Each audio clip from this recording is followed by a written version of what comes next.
to everybody. This is the Scottish Police Authorities board meeting, and should my connection go down, Jane Ryder, the Vice Chair, has agreed to take over and chair the meeting till I can get back in. I have no apologies from any board members. Do I have any declarations of interest? If not now, and then at the item. Paul. Yes, it's item 9, the aspect relating to mental health as a non-exec director at Healthcare Improvement Scotland, who are one of the agencies we're working in partnership with. Thank you, Paul. Katrina? Yes, similarly, it's item 9, the one on the item on mental health. I have to declare that this is an area I work in generally and have done for some years, so I do have an interest in it. Thank you, Katrina. Thank you very much. If there are no other declarations of interest or they emerge as the item, please declare it before we discuss the item. Is there any other business that any member wishes to raise which is not on the agenda? Thank you very much. Are you content to take items 10 to 12 in private under our standing orders? Thank you very much. Thank you. The minute of our meeting held on the 23rd of March. Can I ask you to approve that minute? Thank you. I take the nods of assent. And now the rolling action log, there's 3 actions proposed for closure.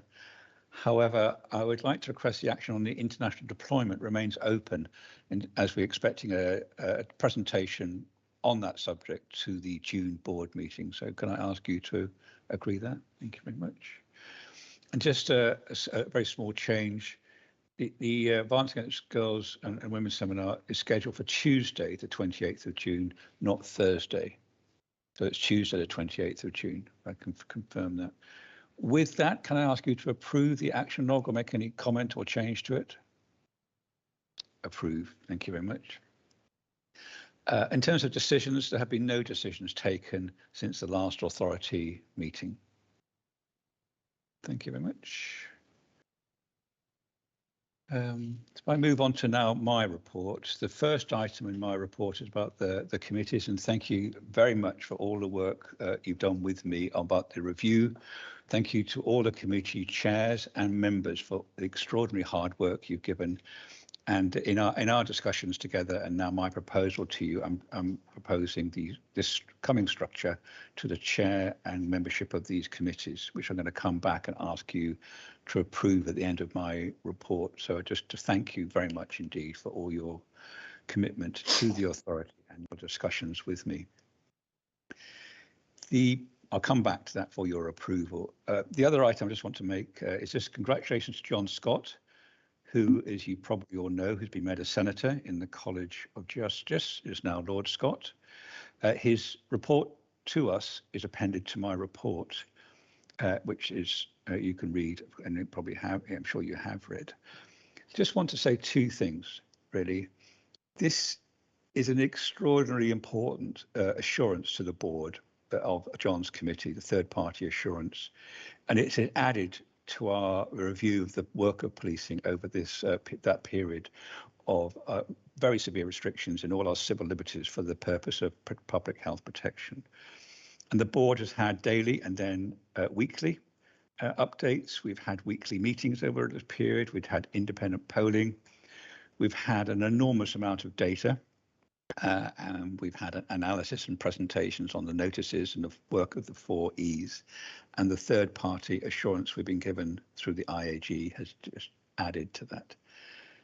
The other thing to say, and I was with Jason Leach talking to the Chief Superintendents Association yesterday with the Chief Constable in Livingston, and it just reminded me to go back to March 2020, because we forget this extraordinary time that policing had to step in, step up, and actually put themselves on the front line of policing a public health pandemic, which is unprecedented.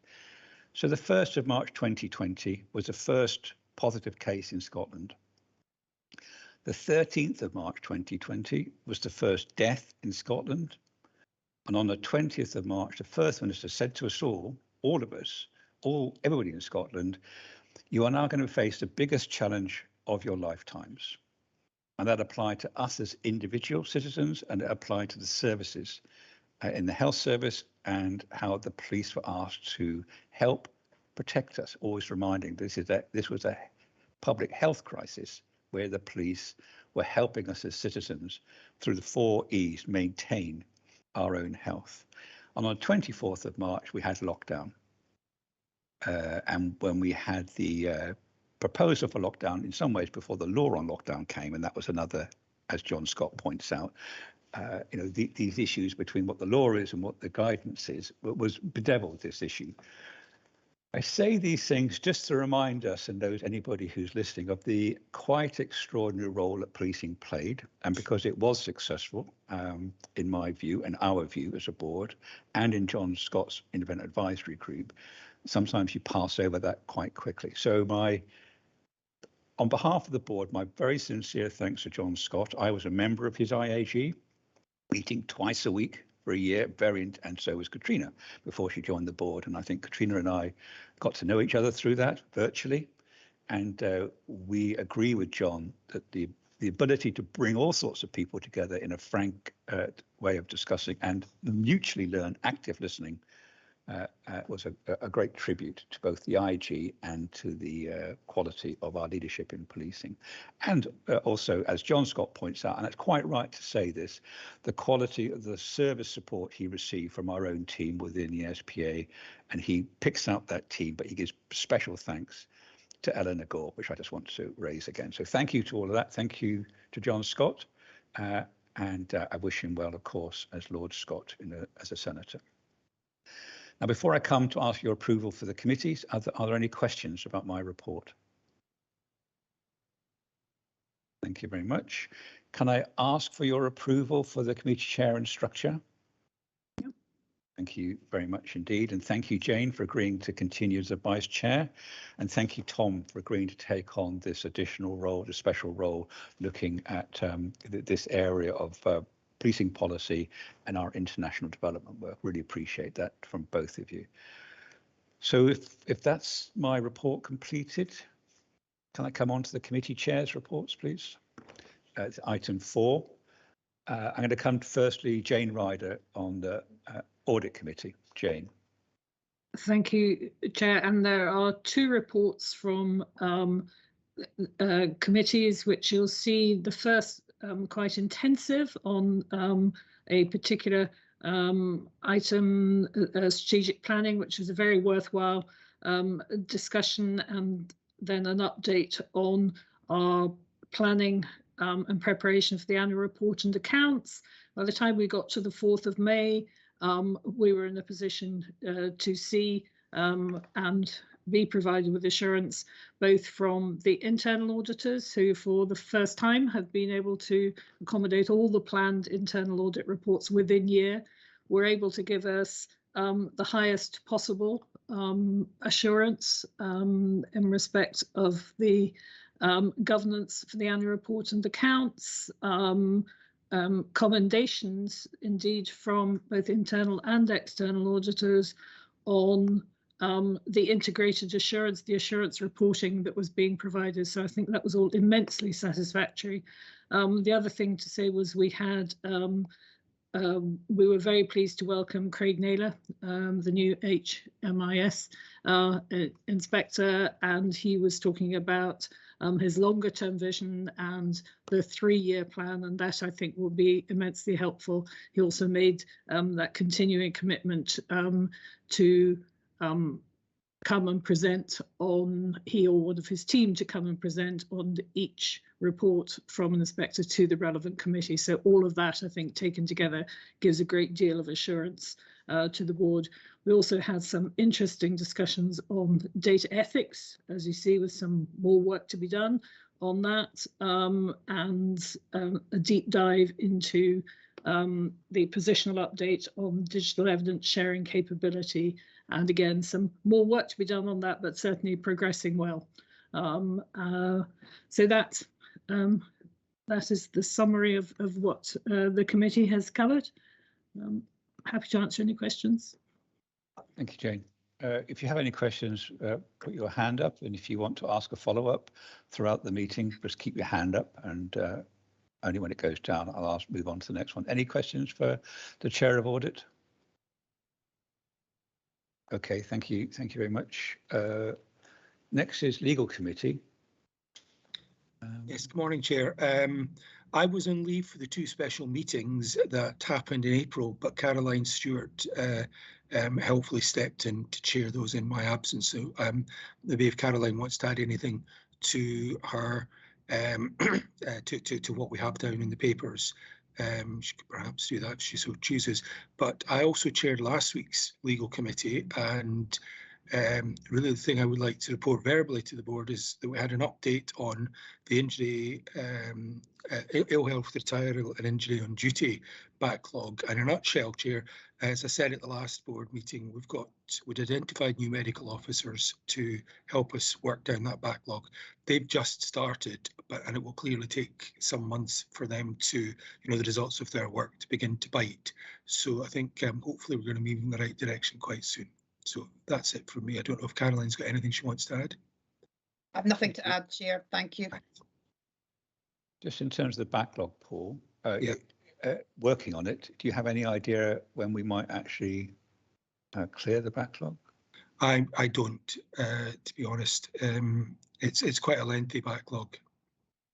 Okay, so I'm sure your committee will keep on top. Yeah. You're moving to a different committee, but I'm sure Jane Ryder, who'll take over that committee, will keep us informed about that. That's great. Okay, thank you very much indeed. Next, I have Tom Halpin. Forensic Services.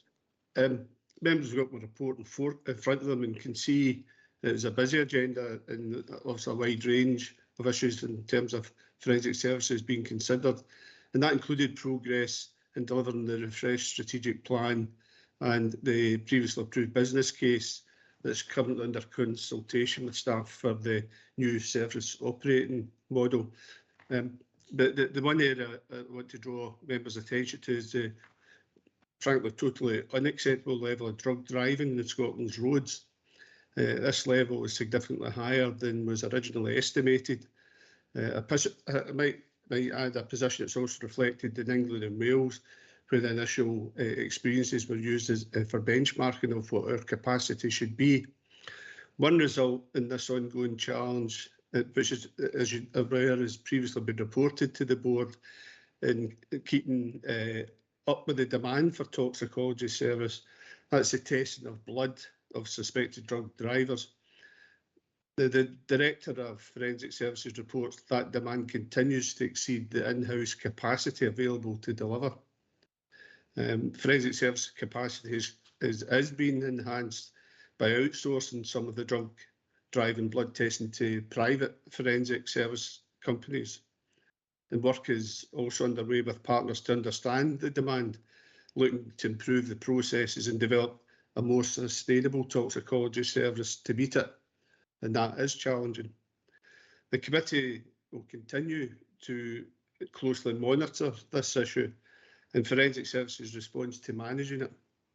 We will, of course, ensure that this board is kept fully informed as we go forward. I'm happy to take any questions. Thank you, Tom, for that. Any questions? If there aren't, I'm going to move on to Grant McRae. Grant. Thank you, Chair. I just want to comment a couple of things in relation to the estates aspects, items on the agenda. Members will remember that in the past, the Resources Committee have commented that we've been asked to approve a number of individual projects. So a few months ago, we asked for a forward look at what's all in hand. We got a very helpful report which showed a significant number of projects in the pipeline being handled by a very small team.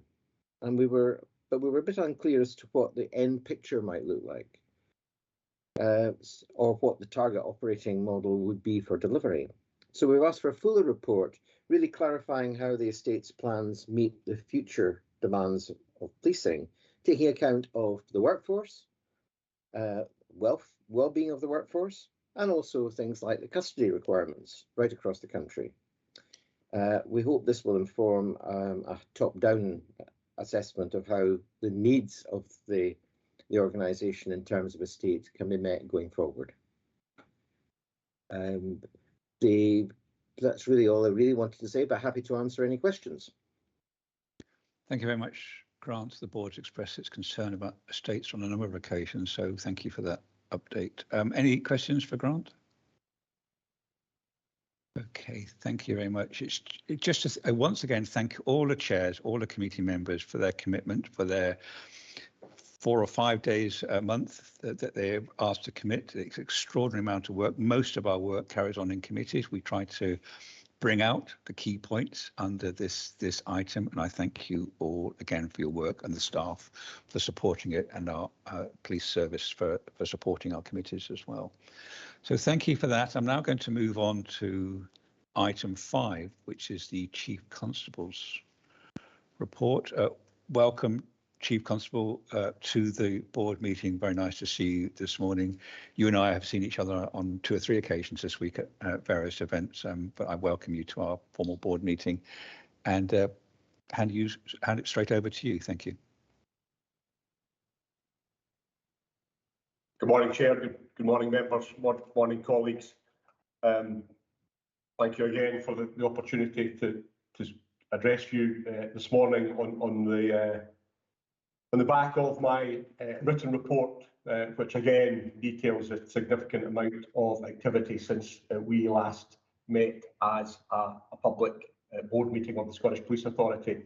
I think at the outset, Chair, I would add my thanks as Chief Constable for the vital work of John Scott QC, now Lord Scott, as you say, in chairing the Independent Advisory Group on the policing's use of the coronavirus powers. As you have rightly highlighted this morning, Chair, the pandemic has been a unique and challenging time for everyone, and for everyone in public services, and obviously policing included. Policing was required to support people, to do the right thing in the face of the severe restrictions on freedoms of movement and association. Now, overall, in my judgment, our experience showed that people did take significant personal responsibility. Enforcement was required in Scotland only as a last resort, and a relatively small proportion of the many engagements that officers had with their fellow citizens. It is, in fact, remarkable, I would say, that policing's vital bond with our communities in Scotland was, in fact, enhanced at times during these periods of significant restrictions, which I think is a tribute to both the public of Scotland and to our officers and staff. Equally, going back as we did, as you did, Chair, I think rightly taking us back to the early part of 2020, at that quite remarkable period in history. I was very clear at that time that policing's use of these emergency powers would benefit from additional and independent scrutiny and oversight. And therefore, as Chief Constable, I initiated the Independent Advisory Group. Lord Scott's group has provided great value and insight, which informed our thinking and operational practice within Police Scotland, as well as providing key assurance for the authority and thus the public. Now, inevitably, the consequences of the pandemic continued to be felt across society and in policing. Increased absence, training backlogs, recruitment delays, changing to working culture and practices. We, like many sectors of public life, of private life, are continuing to, if you like, deal with the consequences of the last 2 years. But at this stage, Chair, as Chief Constable, I would like to underline my deepest thanks to the public for their forbearance and support over the last 2 years, to officers and staff and their families for their remarkable and sustained commitment to public service, and to Lord Scott, the advisory group, yourself, Chair, and in fact the whole of the Scottish Police Authority for their challenge, their scrutiny and their support during what has been a hugely difficult period for everyone. I think what the pandemic did do, nevertheless, it underlined pretty firmly, I think, in terms of the public health imperative that policing was contributing towards. It underlined policing's broad remit and mission. to improve the lives of the people and communities of Scotland, to look after their well-being. I've consistently said that Police Scotland's role goes far beyond that of law enforcement. Again, I've consistently underlined to illustrate this, perhaps pedantically, but I think it's important, that I am the Chief Constable of the Police Service of Scotland, not the Chief of the Law Enforcement Service of Scotland. Policing has a wider purpose and mission and encompasses prevention, protection, fairness, kindness, social cohesion, as well, of course, as enforcement of the rule of law. An operational competence to hold offenders to account, to provide visible and public justice for victims, for families, for broader society, is, of course, a prerequisite for public confidence.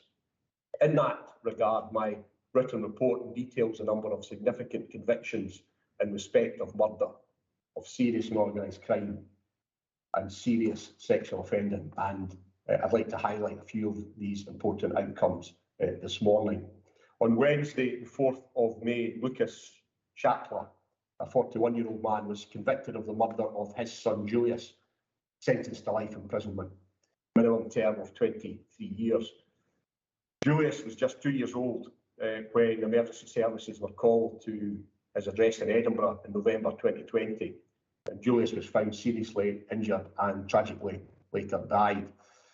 Investigation into the circumstances was then driven by detective officers within the local Edinburgh division, as well as our major investigation team, and resulting in the conviction. Julius was a bright and happy young boy, and his tragic death, utterly devastating for his mother Patricia and his family.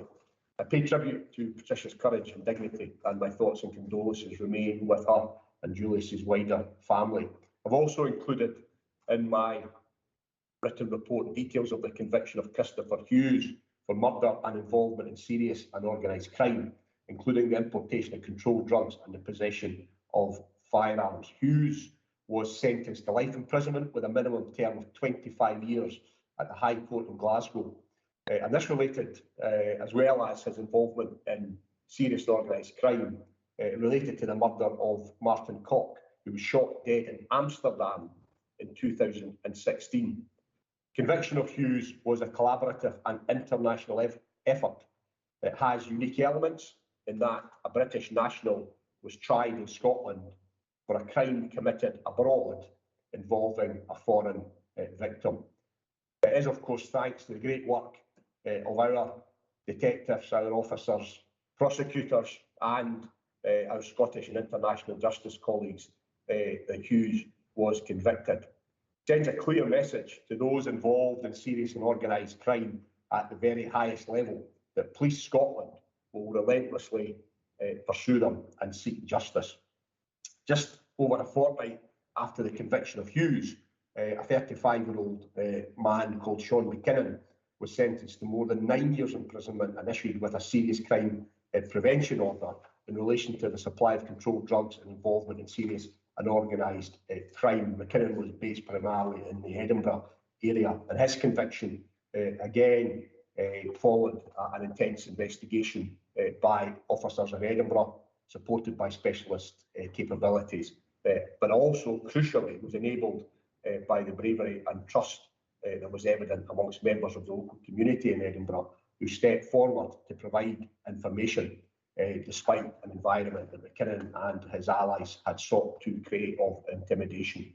The serious and organised crime causes significant harm in our communities. Police Scotland will continue to tackle those involved through intelligence-led disruption and enforcement, working with and for local communities. Just yesterday, Chair, I think important to highlight, it's not included in my written report for obvious reasons, but 3 men were convicted of the murder of 26-year-old Graham Williamson, who was shot dead near his home in Blantyre in August of 2020. These men will be sentenced at the High Court later in June. This, again, was a very complex and difficult investigation. I paid tribute to the quality of the work carried out in that regard. In terms of serious sexual offending, again, I'd like to highlight a number of convictions in this regard as well. In late March, Matthew Connolly, a 22-year-old male, received a sentence of 9 years imprisonment after an investigation by detective officers within Lanarkshire Division, supported by National Public Protection colleagues. And this was over a sustained offending period against a number of women and girls aged between 14 and 18. Earlier this month, Kyle McKenzie was sentenced to 11 years imprisonment following his conviction for the rape of an 83-year-old woman at her home in Glenrothes in late 2021. And just yesterday, I'm sure members will have seen Krishna Singh, a 72-year-old general practitioner, a doctor from Lanarkshire, was sentenced to 12 years in prison for numerous sexual offences against patients that took place between 1983 and 2018. Singh, he was a doctor, he was in a position of significant trust at the times he carried out his abuse of women and girls. The victims have shown great courage in coming forward to make sure that he has been held accountable for his deplorable actions and ultimately convicted. There has been discussed at a number of our board meetings and our committee meetings and informal briefing sessions and communications we have with members of the Scottish Police Authority. The issue of violence against women and girls is of critical importance and rightly subject of intense public discussion. It's an area where, in my view, our policing response has significantly improved over the years, in particular following the establishment of the single national service that is Police Scotland. But of course, it's also an area where we are determined to continue to improve further. Our investigative strategies, our approach, our values put the person making the report at the centre of the police response so that we provide the support to victims that they deserve, that they need, and that we secure vital evidence. Now, effective law enforcement that has been illustrated by these convictions is, of course, supported by that broader policing mission I referred to earlier this morning when discussing the response to the pandemic. Vital, trusted links with our communities are crucial to enable those of us in the police service to understand risk and threat, vulnerability, and ensuring those within our communities who have information regarding some of those threats, that they have confidence in us, that they can share that with us, and that collectively we can take action to keep people safe. So I welcome the focus on significant aspect of community needs, demands that then fall on policing through those needs that will be presented by Assistant Chief Constable Emma Bond later today. And that is in regard to some of those community needs that become demands on policing that arise when we respond to those suffering severe distress and mental health illness. We know, of course, that a very high proportion of calls to our service centres in Police Scotland do not result in a crime being recorded, and that demand from vulnerability within our communities is increasing year on year. 40% of people who come into police custody report suffering from distress or mental health issues, a striking figure. It is a challenge of everyone involved in public service, involved in public services, to ensure that when people need help, they get it at the right time, from the most appropriate agency and from people who have the right skills, the right training. The discussion that ACC Bond will lead outlines a number of the initiatives we are taking forward with health colleagues and others to try to do that more effectively. But at times of criticality, I think it's important for me to state, at times of criticality, when lives are at risk, policing is so often the service of first and last resort, and we will not step back. But we must have timely, effective, sustainable support services to refer those in need of help. Preservation of life, keeping people safe, lies right at the heart of police values and police purpose in policing in Scotland. But I am clear that it is essential, it's absolutely vital that when that initial response to criticality is over, then timely, ongoing and effective support must be available from other agencies and sectors, whether that's for people suffering poor mental health, drug or alcohol dependency, or other challenges in their lives. And again, I look forward to that wider discussion we'll have later this morning. Another growing policing need within our communities lies within the digital space. Cybercrime and the impact of people increasingly living their lives in the virtual space does, and currently, and no doubt incrementally in the future, create real and substantial threat to the safety of communities and businesses within Scotland. Our Policing in a Digital World programme will help ensure officers and staff have appropriate skills, equipment, technology and support to prevent, respond to and investigate cybercrime as we adjust to changing living patterns. Emerging threats such as cybercrime, a broad remit to improve the well-being of people and communities, the additional responsibilities that officers undertook throughout the pandemic, and of course our policing of the major international climate conference. All of these things, by way of illustration, underline the relentless and demanding nature of policing.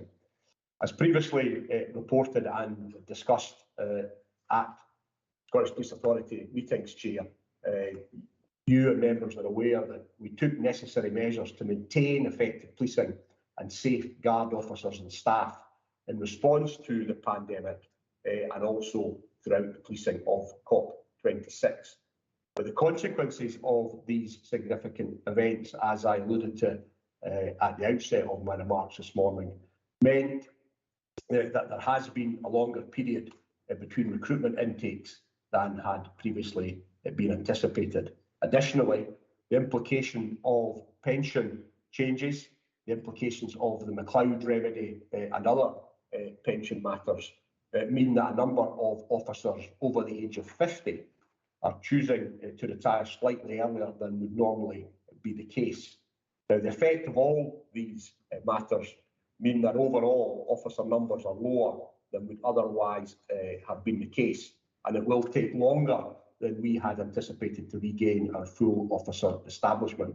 We've increased recruitment plans to take intakes of around 300 probationary constables each quarter over the next year, and just recently I welcomed 297 new officers into service last month, a significant demand on our training staff and our training college here at Tillyalan, and we have a further large cohort expected to begin initial training in July.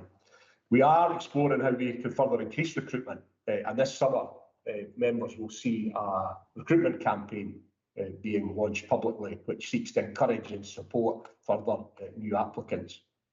Across the whole country, across the whole of Scotland, based upon assessments of operational risks, of threats to communities and demands for service, we will and we are continuing to prioritise people, resources and support into initial contact, into C3, into our response capability and into public protection policing.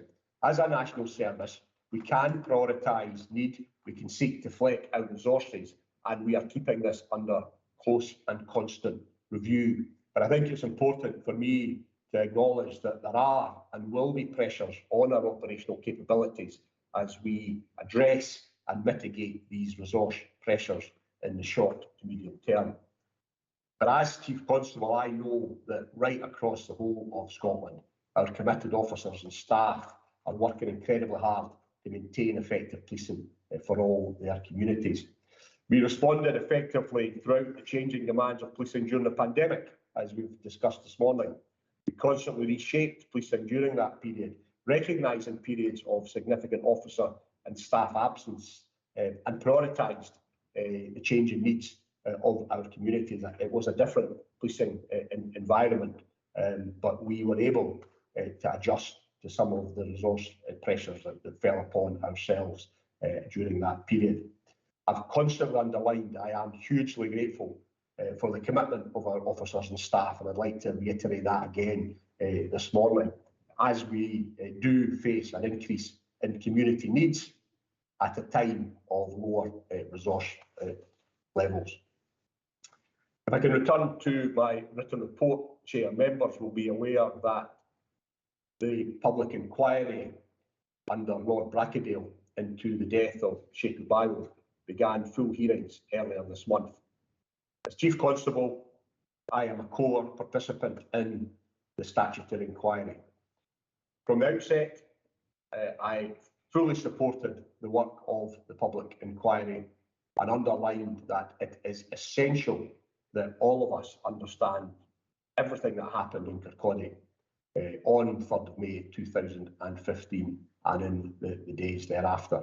It is crucial that the authority of Lord Bracadale is respected and that the inquiry is allowed to do its important work to establish the facts. During the first week of the inquiry, accompanied by Deputy Chief Constable Fiona Taylor, I attended the hearings and was again able to personally express my condolences to the Bayo family, who I have met on a number of occasions. I've also met with the officers involved, and a number of them, as members will be aware, have now provided evidence to the inquiry. My opening statement was submitted as evidence into the inquiry and is available on the inquiry website.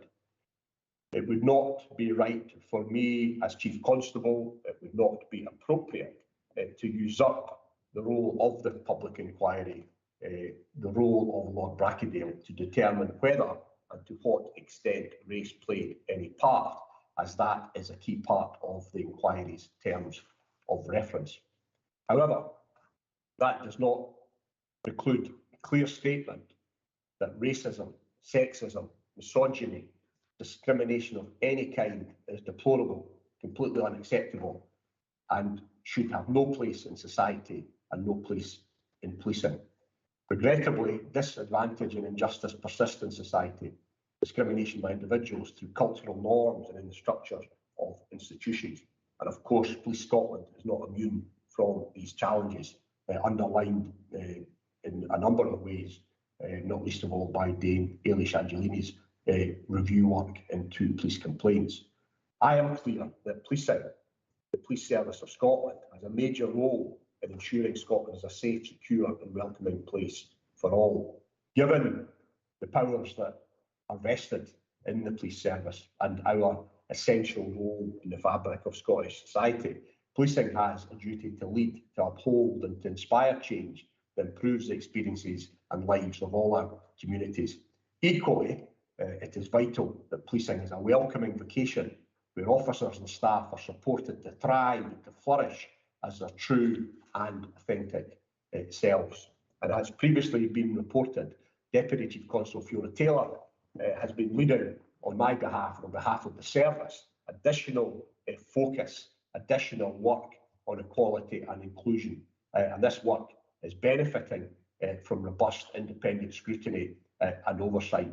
Work is progressing on our equality, diversity and inclusion strategy, which will set out our ambition to drive an equality and inclusion agenda and the actions that we will take to deliver upon that, to build and maintain the key relationship of trust that we have with the public of Scotland. I will ensure that we report further to the authority as progress is made.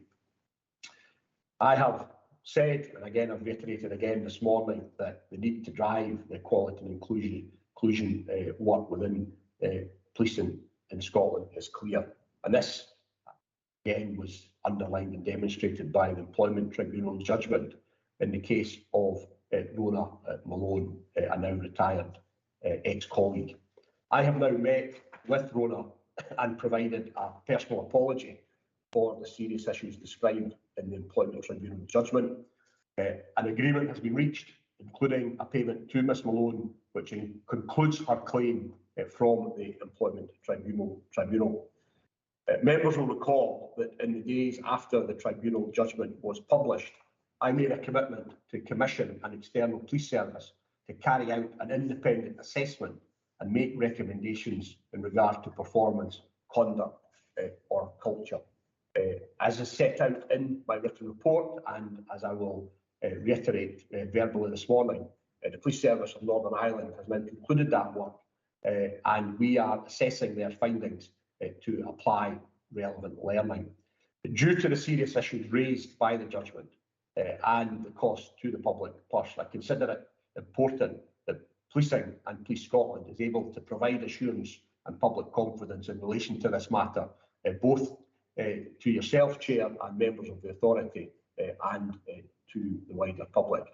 So to that end, and after necessary and due consideration for legitimate personal privacy constraints, we will seek to publish the PSNI's recommendations as soon as possible. And again, I will keep the authority updated on this matter. Chair, I've spoken for a reasonable length of time this morning because I think there were some significant issues that it was important for me to highlight publicly, but I'll stop there. But as always, open to questions, and I am joined this morning by 3 of my deputies as well. Thank you, Chair. Thank you very much, Chief Constable. Now going to open up to members' questions in the order that I see them on my screen. So firstly, Tom Halpin. Tom. Thank you, Chair and Chief Constable, for the report. As you say, there's significant areas covered in that. Firstly, in terms of the new responsibilities allocated to myself regarding international engagement, I just want to highlight that I had the opportunity in the 16th of May joining colleagues in a European Study Week in Berlin, where I was able to input on the governance arrangements around policing in Scotland. I was able to see firsthand how this visit is helpful in building the understanding of international governance that we can build in those links and knowledge in terms of what's happening here in Scotland. And secondly, the same week, I was able to observe and input into the international collaboration on policing programme at Tully Allen, where colleagues from North America were able to join colleagues from Scotland and look at both the differences and the similarities in policing internationally. And it's clear that this is essential in building excellence in policing. And in fact, I was first-hand evidence of Police Scotland playing its role as a global citizen, which was seen so successfully in the policing of COP26 in Glasgow. So my congratulations on that, and it makes members aware of the work that we are doing in the background. My question relates specifically to correspondence to the Justice Committee from Deputy Chief Officer Page, and it links to the comments you made regarding resourcing in policing. And in that, we've seen unprecedented, in terms of Police Scotland, leavers at the moment because of the change in pension arrangements, and that's obviously being analysed. And the headline figure for policing is down roughly about 400 at the moment. Yet, Mr Page's correspondence to the Justice Committee it says that there's no impact to service delivery at this time. So, clearly as an authority, we want to have reassurance on that and understand the challenges that Mr Page referred to in his correspondence, that it does present challenges to Police Scotland, so that we are assured that the level of service delivery is not affected while this recruitment initiative takes place that you described, which will take months, if not longer, to get to speed again. So could I ask you to give us some insight to that, please? Thank you, Tom, and again, thank you for your oversight of the international work. I think it is a growing area, and an area that clearly we will continue to develop. But again, we will be measured in that regard, given some of these short-term resource pressures that we have at the moment. I think that's why this morning I did feel it was important within my opening remarks to mention this pressure that we're having, where in essence there are more officers over 50 leaving at the moment because of these, very, very significant changes round about commutation. Basically, people are taking the opportunity to retire slightly earlier than they might have otherwise. I think it's important to state, however, that we're not seeing a different period of leavers in terms of officers under 50. So this is not a significant sense that everybody is seeking to leave for various reasons. Our assessment at this stage does that it does relate to this change in some of the pension arrangements, and at the same time we've had this slowing and inevitable slowing, I'm afraid, of recruitment because of COVID and because of the demands of COP26. So I am certainly not saying that there won't be pressures, there won't be demands, but I'm saying that as a national service, we've got structures, we've got an approach that allows us to seek to mitigate some of those pressures. But I do know the officers and staff are working extremely hard to continue to provide an effective service. So I think you're right to seek further assurance on that. Now, I'll ask, if I may, DCC Malcolm Graham just to talk about some of the operational matters that he and DCC Care are leading on in ensuring that we continue to provide an effective service. So Malcolm, I wonder if I can pass to you this morning. Thank you, Chief Constable, and good morning, everyone. Welcome the opportunity, as the Chief says, to provide that additional assurance, because I think we do understand why there are levels of concern when the headline figure demonstrates that there are, for a temporary period, less police officers available across the organisation. The first thing I would say is that for the worst of reasons, we've become very adept at dynamic resource planning in the face of resource changes through the course of the pandemic and COVID. As members are aware, and referencing back to the work of now Lord Scott, we were faced with unprecedented challenges in terms of absence during the COVID period that way exceeded the demands that we'll be facing on a temporary basis through this shortfall, the reasons for which the Chief Constable's already discussed. And we've put in place some special measures again, which in many ways parallel the structures, the dynamic decision making, the prioritisation that we had in place during COVID to ensure the operational service delivery is prioritised, and to make sure that where vacancies arise, we redesign the organisation to ensure that operational service in the key areas that are most at pressure and where the highest risk is carried are resourced, and we choose consciously and deliberately where vacancies can land. Now that of course encompasses the whole of policing, so it's not to say there aren't consequences of some of that. Some of the consequences in prioritising, for instance, initial contact into our C3 environment, making sure that the growth in demand and the risk that we carry across public protection and into local policing response means that we will have to deprioritise some other longer term work, and we're in the process of doing that. So things like some of our change programmes, Chief Constable's mentioned the pressures around about cyber and digital policing, and our intent to grow into that area may need to be delayed whilst we refocus our efforts on ensuring that operational priorities in the areas that we understand need to be fully resourced as a priority are taken now. The final thing I would say is that we've never had a better understanding of the demands and needs across the organisation, and that wasn't always the case. So we've invested heavily, as members are aware, in the demand analysis, and that picture now allows us to, in a much more dynamic way, ensure that resource is appropriately pointed towards where the risk, threat, the demand, and our assessment of what the need is, and to make those decisions as an organisation with the full resource that's within the gift of the Chief Constable. Thank you very much indeed. Tom doesn't have his hand up, so I'm going to come on to Merrick Pitt-Caithley. Thank you very much, Chair. Yes, and thank you very much, Chief Constable, for your report. The impact of COVID and COP26, as well as the higher than normal level of retirements, has definitely presented a challenging situation for you in relation to resources, and that could give rise to significant strategic and operational risks. Now, very helpful that DCC Graham has outlined the deprioritisation work, the work on demand, etc. But I'm interested in the extent to which this issue has been reflected in Police Scotland's strategic workforce planning.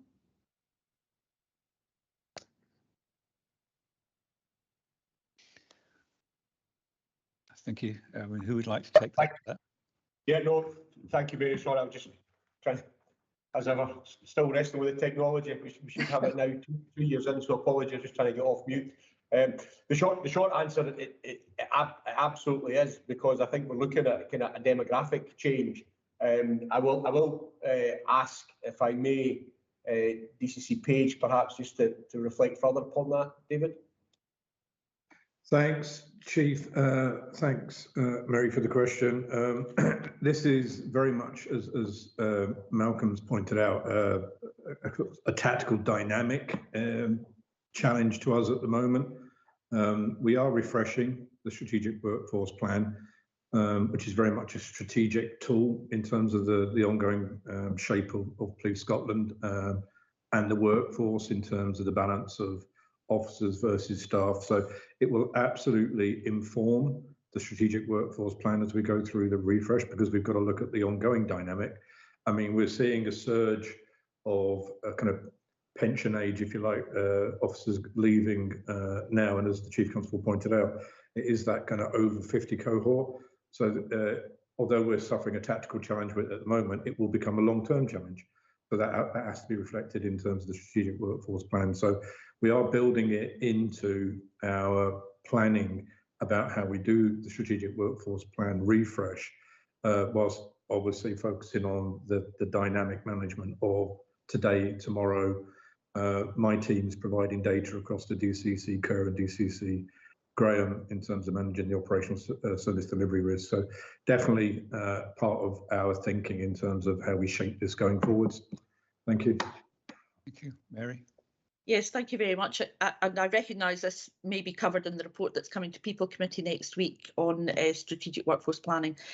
But I wondered if there was any consideration of the potential for this to give us some opportunities to reshape the workforce moving forward. I think it does. I think sometimes a bit like COVID forced change in terms of the way we use technology.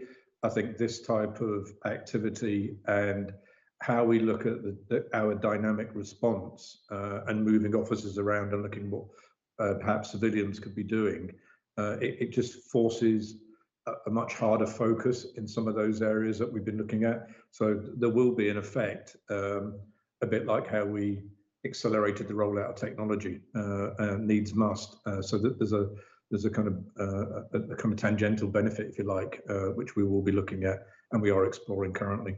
Thank you. Thank you. Just before we leave this subject, I wonder, Chief Constable, if I could just ask you to explain your thinking behind agreeing to mutual aid to Birmingham over the summer period for the Commonwealth Games, and if that has any added pressure on the delivery of policing services within Scotland or not. Thanks, Chair.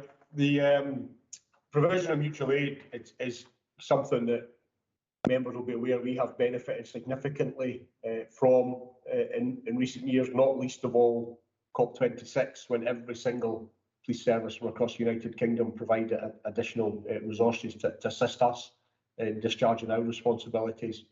It therefore follows, I feel, ethically as Chief Constable, that I must reciprocate that when requests are made.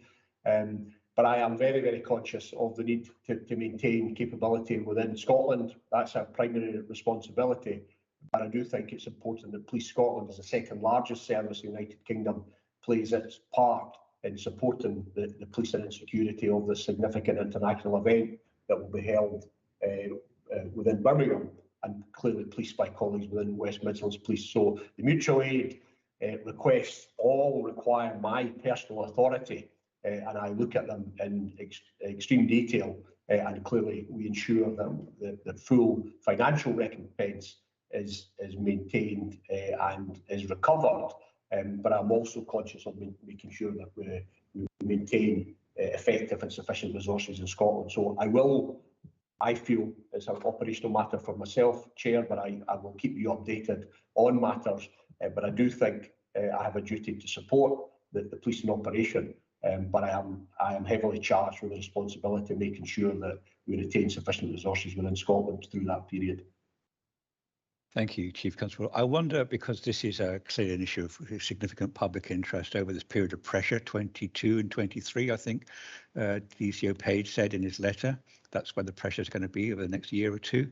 I wonder if you could, within your report to us, tell us of any operational areas where you think you haven't got the police officer capacity to deliver in your reports to the board. So areas which you have made decisions, well, that cannot be. I think DCC Graham talked about the cyberspace being maybe an area where the change won't happen as quickly. So rather than press you now on these areas, and thank you for the very great assurance you've given to the board, I think we'd like to come back to this at the board meetings during this period of significant pressure on your own resources. So thank you for that. If Mary has no other question, I can come to Alistair Hay, please. Yes, thank you, Chair. And thank you, as always, Chief Constable, for your report, which does illustrate the range of extremely important and significant work that Police Scotland does. There's two areas I'd just like to pick up on from your report. The first one is in relation to the Employment Tribunal with Rona Malone, and notwithstanding that you have the independent review, and I support you commissioning that, and you have to consider its findings. How well placed do you feel Police Scotland is to avoid this happening again in the short to medium term? And my second question is in relation to your comments around the policing of some of the significant football matches. And again, I would agree with your statement that disorder and criminality have no place at football, but the vast majority of people go there simply to enjoy themselves and to support their teams. But what we've seen is an increasing amount of disorder. If you look at some of the major pitch invasions, assaults on players, etc., that have happened down south. So I wonder if you could just explain if there's any learning and what the networks are across policing in Scotland to continue to ensure that the vast majority of people can enjoy football safely without disorder and criminality affecting their enjoyment of the day. Thanks, Alistair. I'll take the football point first. I'll make a couple of comments in response to your first question, and then ask DCC Taylor maybe to expand on your question about how well placed are we to prevent such things happening again, and what are we doing to eradicate such behaviours, conduct and attitudes. On the football point, to an extent I have been satisfied with the policing response that we put in place towards the end of the season. We actually haven't had some of those significant pieces of disorder and pitch invasions that you talk around. I have been concerned over the season, but because this is the first full season, if you like, coming out of COVID, we have seen greater use of pyrotechnics. It's not, and pockets of disorder, and it's not always been, interestingly anyway, not always been associated with the larger clubs and even in the top leagues. So some of these issues are arising in some of the lower leagues, and in fact at times even going into junior football, which is, as you know, doesn't even operate within the formal league setting that exists at the moment. So we've been working closely with clubs, with the authorities. We always, end of any season, we do a full debrief with the SPFL and other agencies to look at lessons learned. I do feel there's a significant responsibility on clubs to police their own stadiums, to look after the safety and security of their supporters, both home and away, and we'll be continuing to work closely with clubs in that regard. But towards the end of the season, some of the significant matches, the fallout from the European final that Rangers were in, the Scottish Cup final itself, they all pass relatively safely, which I think was, again, credit to be fair, credit to the supporters and the clubs, but also then credit to the policing involved. But I was concerned about some of these issues in some of the lower leagues in the early years. So we're going to be doing a full debrief over the summer, over the closed season. And again, happy to go into a bit more detail on this, Alistair, and even happy if you wish to come out one day to observe either the policing of a large scale event or get a bit more detail from ACC Mark Williams and his team who lead on the policing of football. Not only the policing of football actually, but the policing of wider events. As I do think operating as a national service has really increased our capability in that area in terms of consistency and actually, importantly for the authority, in terms of cost recovery. Moving on, if I may, to the question regarding the misogyny and sexist behaviour that came out from the Rona Malone case. I think I've made it really clear, I hope, consistently, and reiterate again in my written report and my verbal comments this morning, just the absolute lack of tolerance, the complete unacceptability of any level of discrimination within the police service, and the fact that we need to be at the forefront of challenging these matters. These are issues that permeate across the society, and other sectors and agencies are faced with those same challenges. So the Faculty of Advocates have issues they need to address. The Health Service have issues we need to address. I've just reported on the conviction of a general practitioner from Lanarkshire. Our politicians, the various chambers of government and democracy that exist across the United Kingdom, the corporate world, the media, we know that there are evidence of discriminatory behaviours in all these areas, and as I've said, policing is not immune, but we need to be taking the lead in it, and we need to be taking action to make sure that we eradicate it and that we can be at the forefront of addressing these significant issues. So I do welcome the question, and if I may, I'll ask DCC Taylor to add to my opening comments. Thanks. Thank you, Chief Constable. Good morning. Alistair, thank you. Thanks for the question. I will, and I'll make no excuse for just reiterating what our Chief Constable has said this morning, that we take the issues which came out of the Firearms Branch and Operational Support Department, and which Operational Support Division, and which impacted on Rona Malone and her career, and indeed on a number of our colleagues so significantly. We take those issues incredibly seriously. Now, I've spoken previously at the board and at People Committee around the ongoing equality, diversity and inclusion activity that we're taking forward within Police Scotland. I think I can say confidently that the culture within our organisation is predominantly positive. It's respectful, it's collegiate, it has a focus on public service, but we accept that there are pockets within our organisation where culturally we're not where we want to be. So a number of issues or a number of approaches, if you like, to address those issues. Malcolm is taking forward a significant piece of work. It's aligned to his work on violence against women and girls looking outside of the organisation. Malcolm's taking forward a significant piece of work around sexism and misogyny within Police Scotland. That piece of work will focus on the culture within our organisation, because we think it's absolutely appropriate. People have to feel safe coming to their work in order that they can go on and deliver that quality of service into communities. So there is a significant and bespoke piece of work ongoing, being led by Malcolm, a number of different strands to it, just to address the issues of sexism and misogyny where they exist within Police Scotland. There are a number of other sort of areas of activity that we're taking forward at the moment. I've asked for a review of the grievance process. That was one of the issues which came through the Rona Malone Employment Tribunal.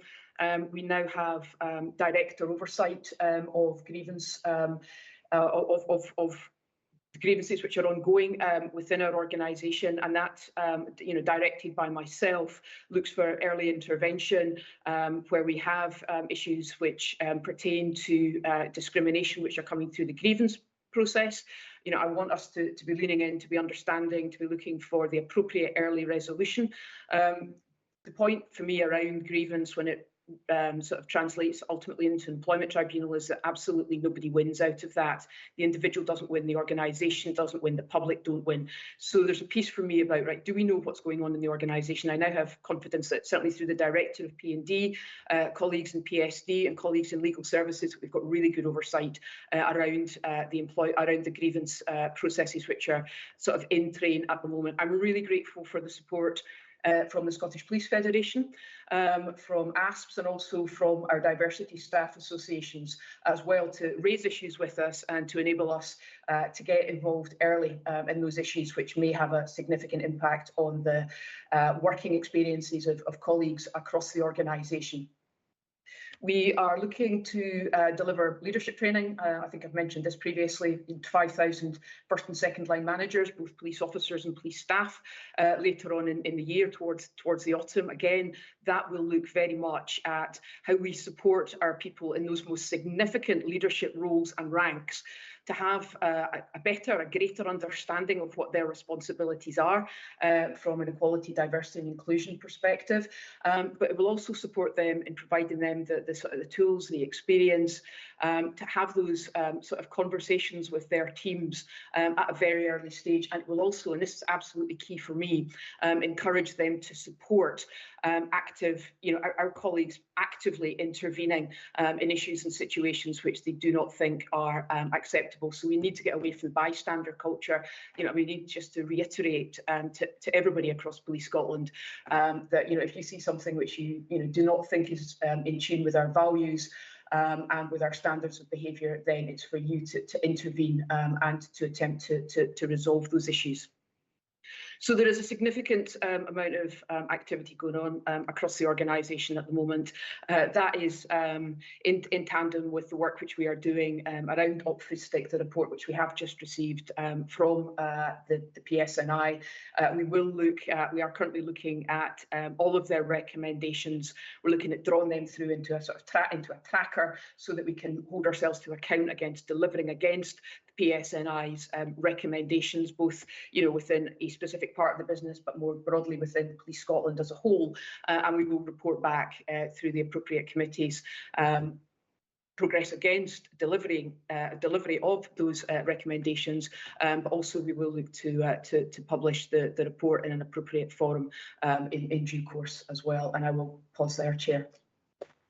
Thank you. Alistair, did you want to follow up? Yeah, no, that first of all, on the policing of football at some point in the future, I would appreciate getting a greater insight to that, and very supportive of the approach that's been taken in response to the employment tribunal, but other events that have been highlighted previously, and that's a comprehensive programme of work, and it is, as you've stated, it's tracking the progress of this. And seeing that it's actually delivering the intended changes in the organisation that will be important going forward. But I really appreciate those responses. Thank you. Thank you. Before I come to Fiona McQueen, just on the PSNI review of culture and armed policing, very much support on the authority asking an armed police service PSNI to look at the culture of that part of the armed police service and a very right thing to do in our view. What I would ask you, DCC Taylor and the Chief Constable, is to speak to our incoming chair of People Committee, Fiona McQueen, about that report as quickly as possible. If there are issues which can't be in the public domain, discuss that with Fiona McQueen, because I would like as quickly as possible the police authority to have assurance about what that report says, as well as what the recommendations are. And I very much appreciate the tracking that you talked about, but I think an early sight of the report in discussion with Fiona McQueen would be what I would expect and hope. The Chief Constable and I have discussed this, and there's no impediment to that in principle. So maybe I could just ask you to both have a conversation about that, how quickly the committee can see that. And with that, Fiona McQueen, I hand over to you, your question. That's great. Thanks, Chair. And one of the questions I had been wanting to ask the Chief Constable was about the equality and diversity, but I think that's been well rehearsed, and obviously ensuring that the intended outcome, so the action that's taken, actually delivers the intention is going to be key. So that leaves me with two. Maybe the first one would be about going back to recruits. So clearly, like many places, Chief's talked about other public sector and wider organisations, like many organisations, that people who are retiring and perhaps more than traditionally would have been expected are being lost by the organisation. I'd be interested to know what action's been taken to improve retention. So we know through reports of the People Committee that retention across the protected characteristics for matters other than retirement is not equal. So we have good retention in some, in some areas of the force, but less good retention in others. So I'd be interested to know what action would be taken to improve retention, so that we're reducing leavers for reasons other than retirement.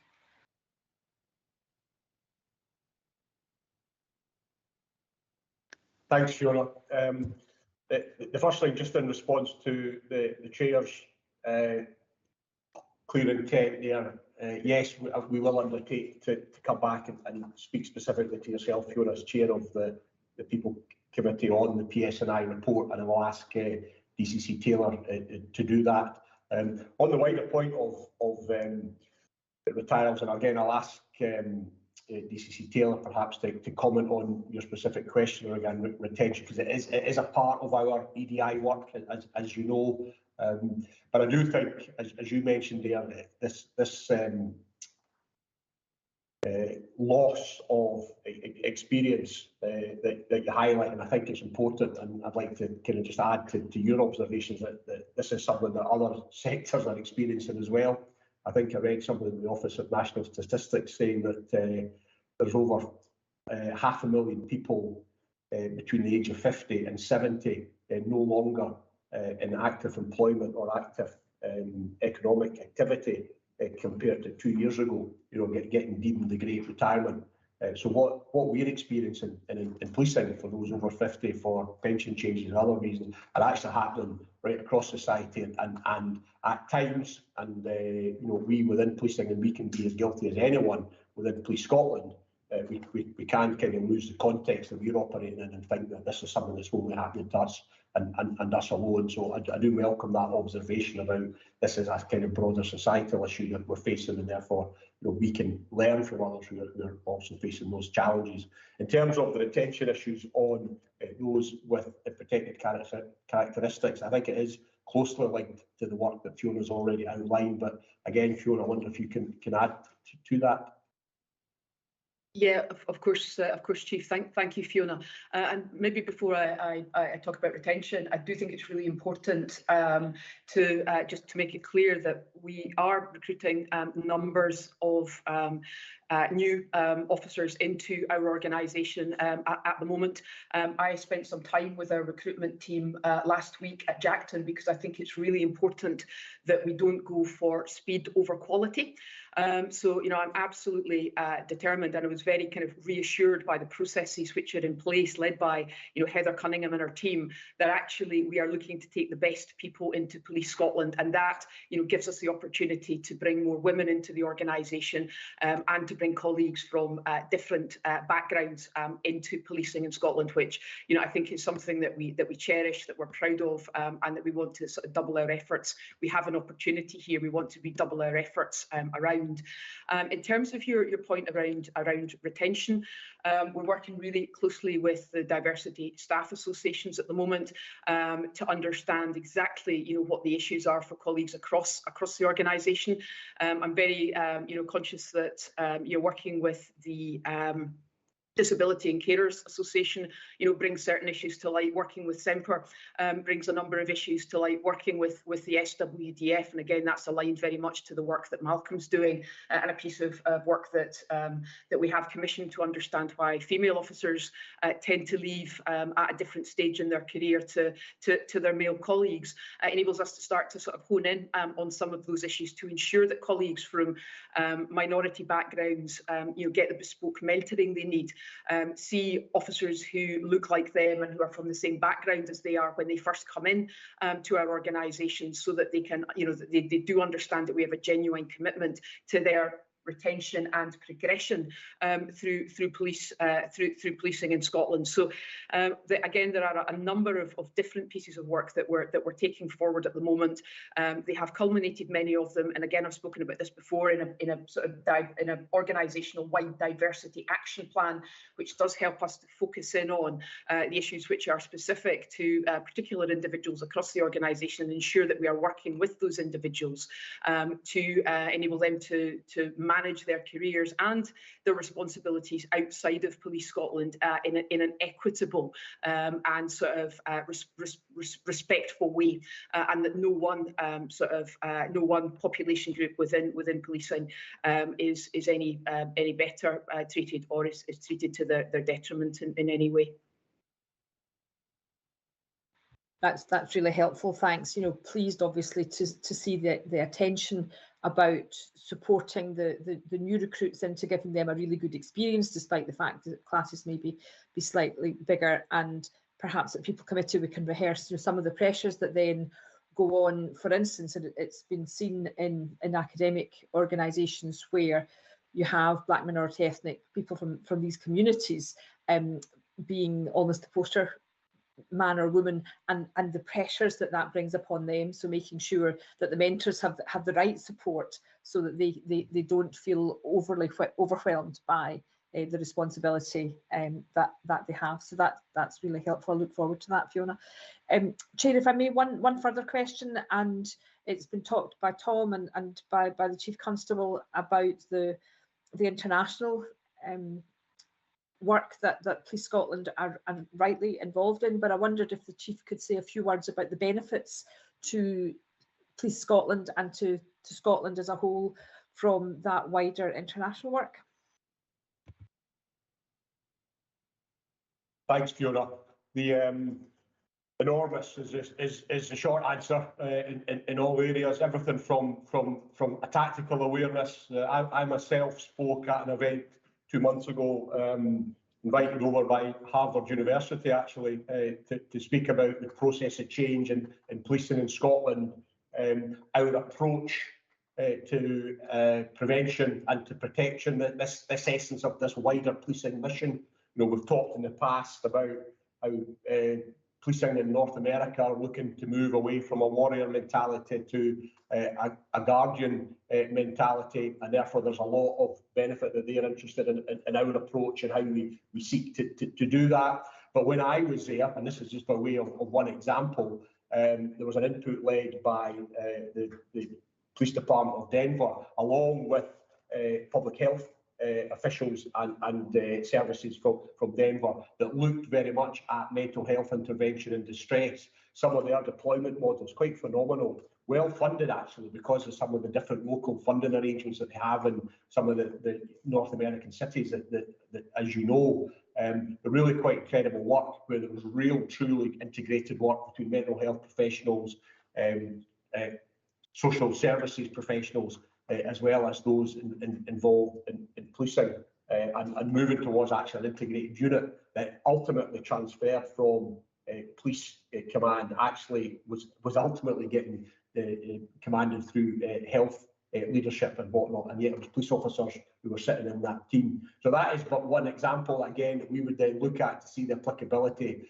around it. But it's everything from that tactical awareness, that broader sense of globalisation. If you look at issues around violence against women and girls, environmentalism, racial injustice for centuries, police legitimacy, the impact of economic downturns and cost of living pressures, migration issues, whether it's from Ukraine or whether it's on the Mexican-American border or whether it's across other parts of the world. All of these have issues and implications for policing. Terrorism remains a global threat, and those networks and arrangements that we have require an international response. So Police Scotland is really playing its part in that. We are getting enormous benefits from it.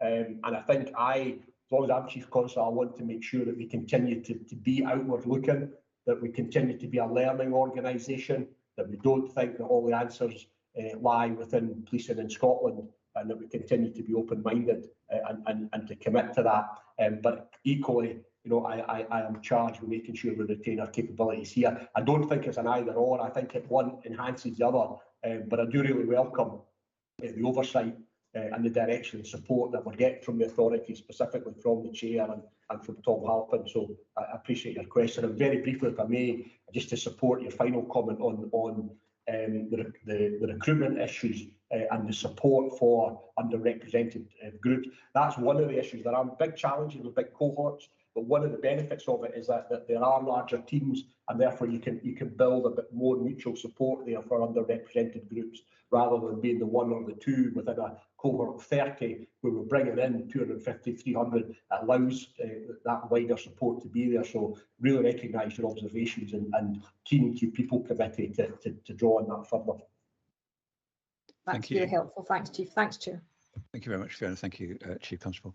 I'm expecting a paper, actually, our next board meeting on the international deployments of Police Scotland, and being led by DCC Will Kerr. As the Chief Constable says, we are both very strong supporters of this issue and about Police Scotland being a national asset, being able to actually contribute to Scotland's ambition to be a responsible global citizen. We have to explain that as clearly as possible, the reasons why we are agreeing to do that, and the benefits, as you're probing there, Fiona, to both individual officers and collective policing in Scotland. But I also think the same applies to us as an oversight body. Very keen to learn more, especially from our colleagues down south about this, and also asking that we are also curious about how this is done better or differently in other parts of the world. Not to visit necessarily, but just to learn. So I put my strong support in this area, and I know the board does as well, but we will get a stronger look at this at our next board meeting, Fiona, and maybe we can come back to this identification and measurement of benefits if it's at all possible. So my next question is from Grant McRae. I think you're the last question, Grant. So, Grant. Thank you, Chair, and thank you, Chief Constable, for your wide-ranging report. I'd like to ask a question about your section on tackling crime in the digital age. I very much welcome the steps you set out, but I wonder if you could say a bit about how you'll monitor the effectiveness and impact of these steps, and at what stage you'll consider whether further changes are required. Grant, thank you for that. The reason I've highlighted this, and in some ways I think I either directly or indirectly mention at every public board meeting, that this is an enormous challenge for us in policing. Our ability to move quickly and to keep pace with changing technology and changing capabilities is really demanding. So again, I welcome that. In terms of the specific question you're asking, I think I'll probably ask DCC Graham, if I may. Malcolm is leading in terms of building our cyber capability, our cyber response, and I think shares, some of the concerns that you and I have both expressed there, but I think Malcolm will maybe give you a bit more detail. Malcolm? Thanks, Chief Constable, and thanks, Grant, for your question. As the Chief's already said, it's an area we've consistently highlighted through the board, through the performance committee, the changes and the growth in the additional volume, but also the complexity and the speed of change alongside other demands that policing is facing. As board members know, through our strategic approach to these issues, has pushed us into a different approach than we've taken in the past. The focus of that is on partnership, prevention and protection. And whilst we need to develop capabilities and capacity across all of those areas in the longer term, we've made good progress. Initially, we've got a model of collaboration, which we co-designed with the Scottish Government, and the Deputy First Minister recently launched the Scottish Cyber Coordination Centre, funded by the government, supported with secondments from policing. It's a really substantive move forward in terms of partnership efforts to tackle the nature and the growth of cybercrime and crime in the digital world. And on the prevention and protection side, we're making very good progress as well. Part of that is round about growth in our own capabilities and capacity through our own change programmes and the reallocation of resource. We've recently managed to increase the capacity of digital forensics by nearly 30 people. That's been authorised, approved. Over 20 of those people are actually in post, and the rest of them are due to come into post soon. That's making a real difference to that element of analysing evidence as part of investigations. But the programme and the approach we're taking needs to cover everybody in policing. And to that end, we've recently launched the Policing in a Digital World programme, which brings together all of the cyber strategy implementation work, the cyber capability programmes that were more technically focused, and it supports that mission to bring about the comprehensive changes necessary to develop excellence in digital and cyber policing, ensure that all officers and staff, whether in every frontline role, specialist, response, or first point of contact, have got the appropriate skills, equipment, technology and support to prevent, respond to and investigate cyber crime. And at the moment, we're in the process of rolling out our first responders guide as an initial step on that, which covers all sorts of practical advice and tools on everything from seizing digital devices, CCTV, looking at cyber crime harm prevention advice, comprehensive coverage of legislation offences. It's got an overview of topics which, you know, members may have a level of knowledge about, but not all our staff and officers do, round about things like home networks, Internet of Things, cloud storage, cryptocurrency, things that people need to be knowledgeable and literate around in the digital world, because they all impact on investigation. I mean, there are some constraints, as the Chief covered earlier, and I mentioned, as we look to ensure frontline policing is prioritised in the areas of highest risk. Our capacity to push through this change at the pace that we would require is not always resourced to the level that we would like, and therefore the pace to some extent of the work has been tempered during the course of the pandemic, as we've had to respond to absences at a scale that we haven't previously seen. And I think we've laid out very publicly through this forum and others the scale of investment that we need in terms of technology to create that capacity has not always been there either. And through the work that DCO Page led on the digital data ICT work, we know that the funding requirement to support this work has not been fully realised, and that's going through another refresh. I think finally, in terms of your question around about how will we measure progress, through all the existing governance and performance reporting internally, which, as you know, is rigorous, and into the performance committee of the SPA, we increasingly bring through data and information, metrics and qualitative assessment in this area as our understanding of the threats and risks has developed.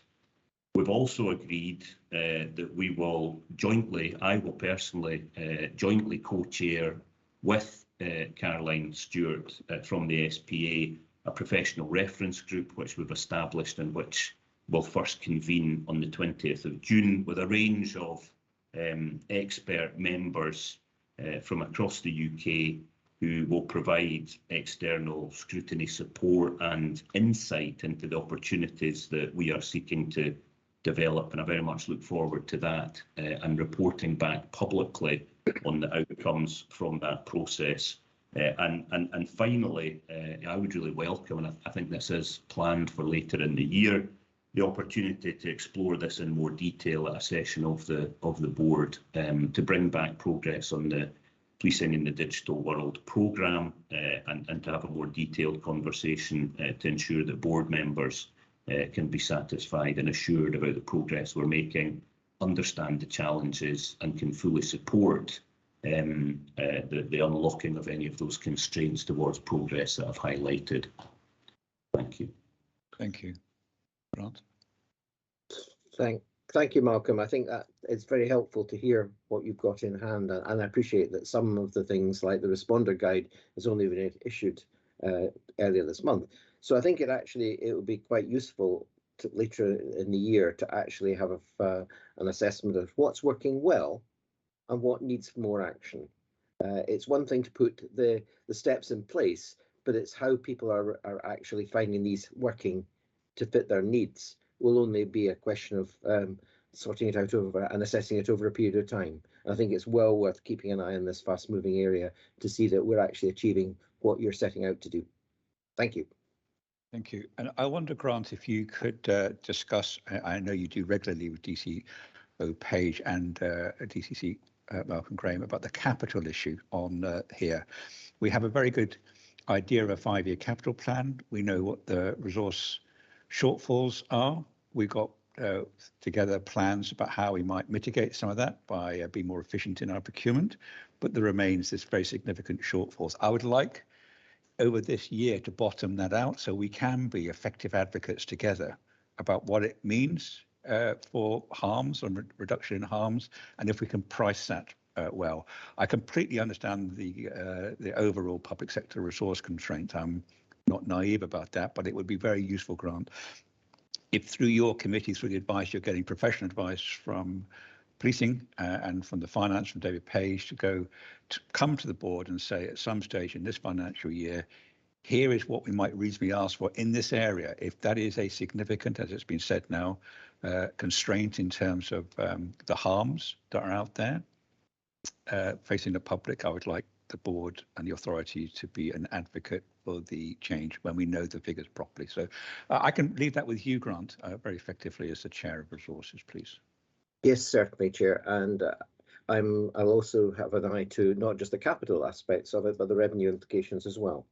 Thank you, because it's one of the conundrums. I know David Page tells me this regularly, and he's quite right, is that you can buy the capital, but nowadays they all have a revenue implication because you often have you have to have a subscription in order to run the capital program. So thank you very much for raising that. Great. Thank you. Jane Ryder next. Thank you, Jane. Thank you very much. Actually, at the point I put my hand up, which was 2/3 of the way through what Malcolm was saying, I was trying to reconcile in my own mind that very positive explanation of what was happening with your earlier comments, which, as I noted them down when you were talking about deprioritization in relation to some aspects of the change programme, and specifically you said about the intent to grow into cyber, which was having to be slower. So I understand the tensions about reconciling that. I'm pleased that's acknowledged. I think I do very much look forward to something later in the year that actually explains the full impact of trying to reconcile and balance those tensions in the context in which the chair has highlighted, obviously the constraints, but yes, those are tensions, and I'm not entirely clear in my own mind that they are reconciled as yet. And so I look forward to seeing that. Thank you. Thank you, Jane. I too look forward to seeing it too, and having a frank discussion about the prioritisation of policing, and as was said there, how we can work together to make the case for investment if it's required, either capital, revenue, or both. So thank you. If that is all questions from the board, thank you very much, Chief Constable. A very comprehensive report. As always, very much appreciate the frankness with which you explained and outlined the work over the previous weeks and months as you come to the board, and the way that all of you, all your staff team, answer our questions. Very much appreciated. Thank you very much. If that is, can I now move on to our Chief Executive report? Chief Executive Brown, can you start with your report, please? Yes, thank you, Chair. My report highlights a number of areas. The first one is that the authority has received from our internal auditors assets a clean annual internal audit opinion for 21-22 in advance of the preparation of the annual report and accounts. Another building block to the annual report and accounts is the assurance statement, and for the first time we have an integrated assurance statement. The format was welcomed by both Audit Scotland and HMICS. My report also touches on the financial outturn, and this is covered in detail in a later report from the Chief Financial Officer, Mr. Gray, but I'm highlighting that the indicative outturn is in line with previous forecasts. My report has got a revised code of conduct, which has been issued by the Scottish Government and applies to all representatives that are appointed to public bodies.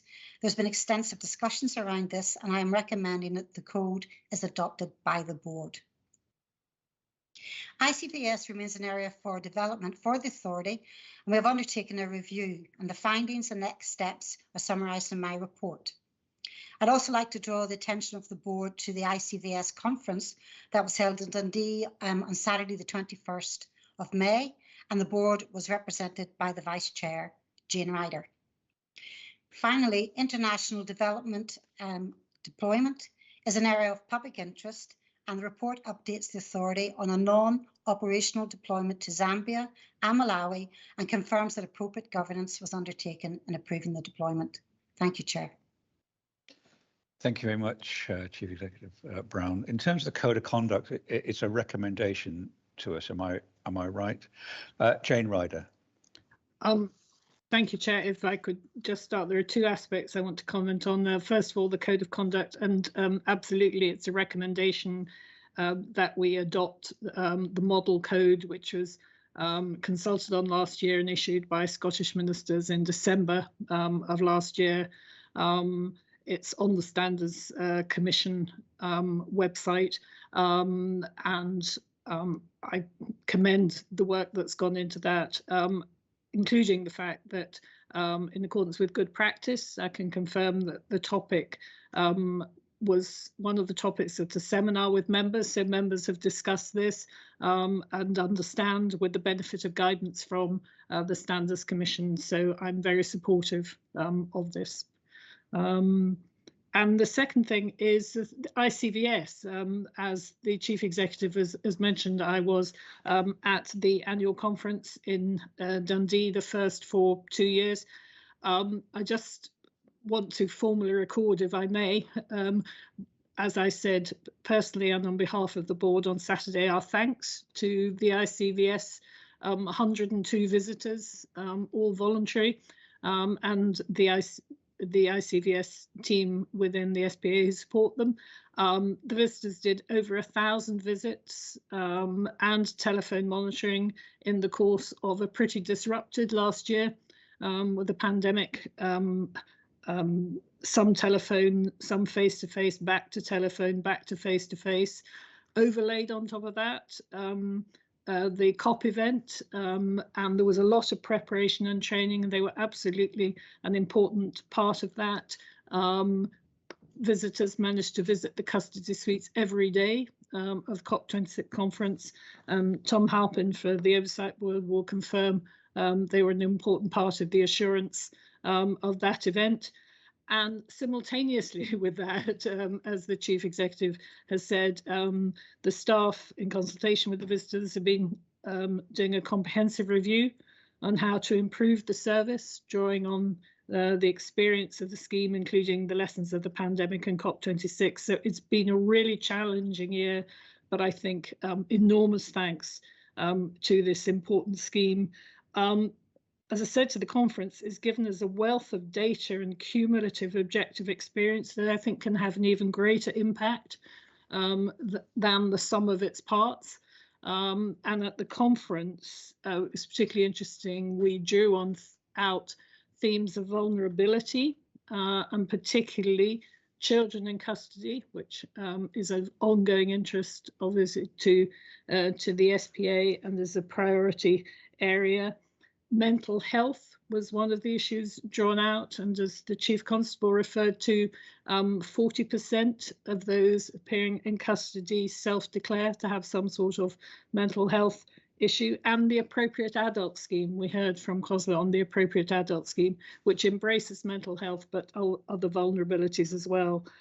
So I just wanted to as I say, draw attention and thanks on behalf of the board. The annual report is about to be published, and that's coming to the Policing Performance Committee on the 7th of June. I'd given a commitment to the scheme that raising visibility, awareness, visibility, and that element of assurance was one of my roles. So I'm just pleased to commend all the work of the visitors and of the small and dedicated SPA team in that scheme. Thank you. Thank you very much, Jane, and thank you for your leadership and your presentation at the ICBS conference. And I completely support all the comments that you've made there. The Independent Custody Visiting Services is a key assurance to us about the human rights of those held in custody. And as is clear to most of us who are working in this area, that they're often in a very vulnerable and distressed state. And that assurance to us about their human rights is critical, but it also forms part of a wider, as always, set of assurances we receive through the work of the Performance Committee and the direct work of those who lead custody in Police Scotland. And thank you to them to go back to ICBS. Yes, I've looked forward to the annual report. It's improved over the last year or two. I really much welcome the improvements being led internally and then oversight of that by Jane Ryder. I want it to be as best it possibly can be in terms of the quality of assurance to us on human rights. And sometimes, Jane and I have talked about this, it's the absence has to be reported to us. It's not just what's there, it's what those custody visitors don't see when they don't see abuse. And that is an insurance to us. The next challenge that Jane and Scott Ross and others will lead, it will be about the digitization of the reports. And I would expect that will come over the next year or two. So congratulations. And if I can come back to Chief Executive's report, Chief Executive, you are recommending we adopt this. In fact, every public authority is required to adopt this. I don't think there's any choice in this matter. We adopt it willingly and openly. Is that agreed by the board? Thank you very much. Is there anything else on your report you'd like to raise with us, Chief Executive Brown? No, Chair, thank you. Okay, if I can then move on to the Director of Forensic Services report, Fiona Douglas. Welcome, Fiona. If you can give us your report, please. Thank you, Chair, and good morning, everyone. I'll take the opportunity to highlight some elements of my report to the members. Performance across forensic services remains steady across the majority of areas of the scientific delivery which we provide, and by and large the available capacity for scientific services is meeting the demands from our key partners, Police Scotland and COPFS. This is allowing for improvements to be made in the overall timeliness of forensic science provision. However, there continues to be a significant challenge with regards to high levels of demand for Section 5A drugs driving toxicology analysis, which has remained high since the introduction of the legislation in Scotland in 2019. Forensic Services continues to work closely with Police Scotland and the Crown Office to manage and prioritise the demand for toxicology analysis. In order to manage the risks with regards to the provision of the Section 5A service, Forensic Services continues to outsource analysis to an external forensic science partner, whilst a long-term sustainable solution is developed in conjunction with colleagues in Police Scotland, Crown Office and Scottish Government. Project Weaver concerns the transfer of post-mortem toxicology services from Glasgow University to Forensic Services later this year. This is a different service to the Section 5A toxicology provision.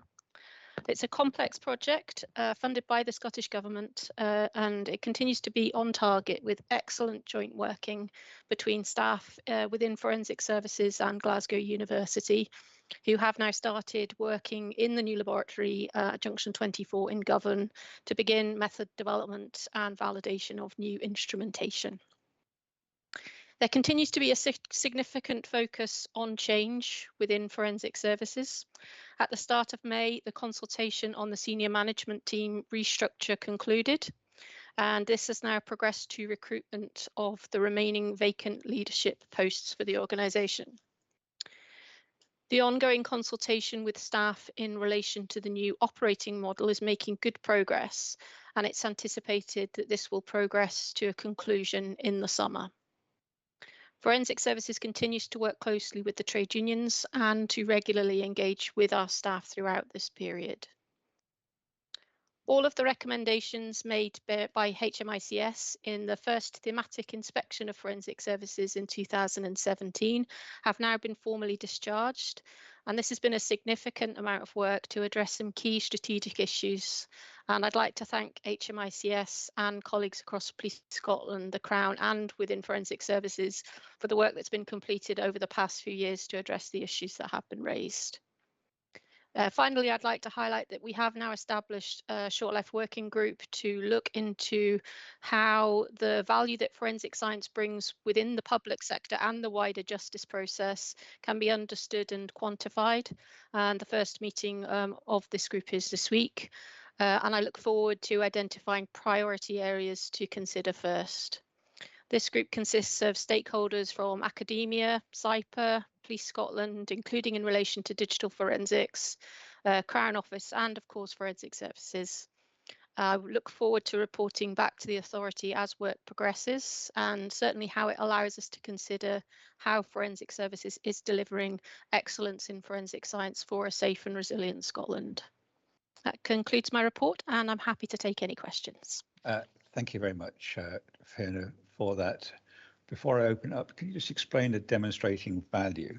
I mean, I think I understand that, but are there other forensic services that have similar ambitions to demonstrate their value, or have they or have already done it, or is this novel within the United Kingdom? How you quantify the value that forensic science brings within the justice process and beyond that in terms of keeping communities safe is incredibly difficult. There have been a number of pieces of work to look to how that can be quantified and understood better.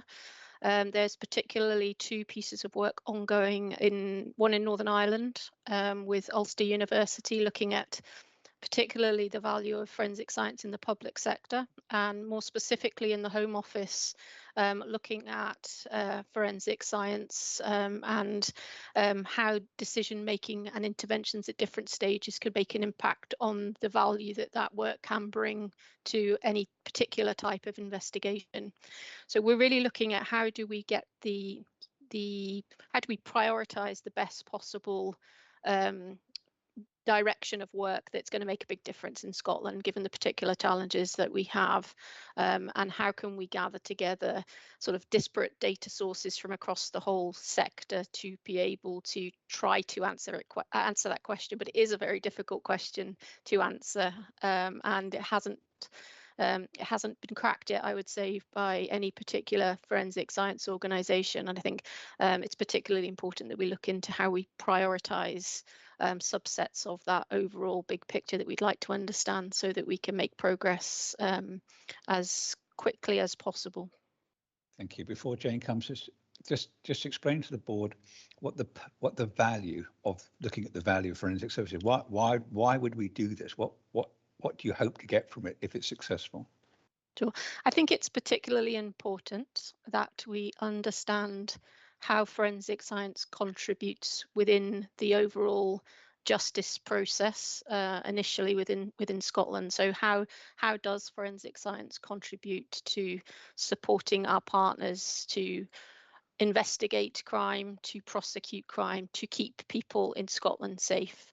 And at the moment, there isn't a strong understanding of how forensic science contributes, although there is an acceptance that it's a very important part of that process. So I think it's important that we understand how forensic science fits within that, so that we can look at how we target activity in the right way and focus and prioritise in the right areas.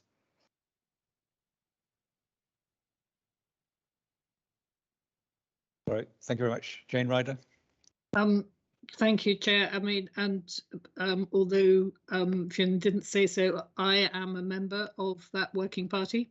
So I'm bringing those questions to bear. And I think that it is an interesting question as to whether it is entirely data quantitatively, as it were, data led, or the extent to which it is qualitative, and different groups will have a different emphasis.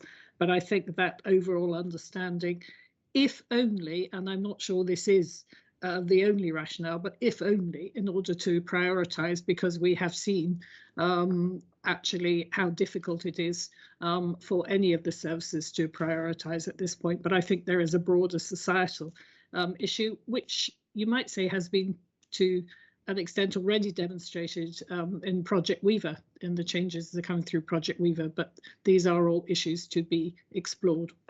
Thank you. Thank you. Katerina? Thank you very much, Fiona, for the report and for the presentation. I suppose I wanted to make the point of it is really encouraging to see how much change is happening. And I just wanted to stress the fact that I know how hard it can be for a service to have this amount of change in the organisation, whilst at the same time delivering the day-to-day activities of the business as usual. So that is a balancing act that I think is well worth just noting sort of my appreciation for. I do have a question related to the capacity for the Section 5A caseload. And I know that your report notes that obviously at the moment we deal with the extra demand through outsourcing, and naturally outsourcing comes at a cost. And I know you did allude to the fact that you're looking at a more sustainable kind of model, but obviously the question is the longer it takes us to put a sustainable model in place, which, you know, I assume would be some extra investment into extra capacity. We've got the ongoing outsourcing costs as well. So, you know, naturally, I would assume the quicker we come to a solution, the less we're spending money on the outsourcing element of it. It's probably a bit simplistic, but I mean, could you give me a bit of a sense for what is the timeline and what is the thinking around that balancing of the current outsourcing versus the longer term strategic investment, probably? Sure. Thank you for the question. And you're absolutely right. At this moment in time, outsourcing is how we're managing that gap between the demand for the Section 5A toxicology analysis and the capacity that's available within the laboratory to complete that. There has been a lot of work done in collaboration with Police Scotland, the Crown Office and the Scottish Government with regards to developing options for what a long-term sustainable model could look like for toxicology analysis, and those options have been developed, and there is a paper with the Scottish Government for their consideration at this stage. That includes both the scientific and the policing position in particular with regards to drugs driving.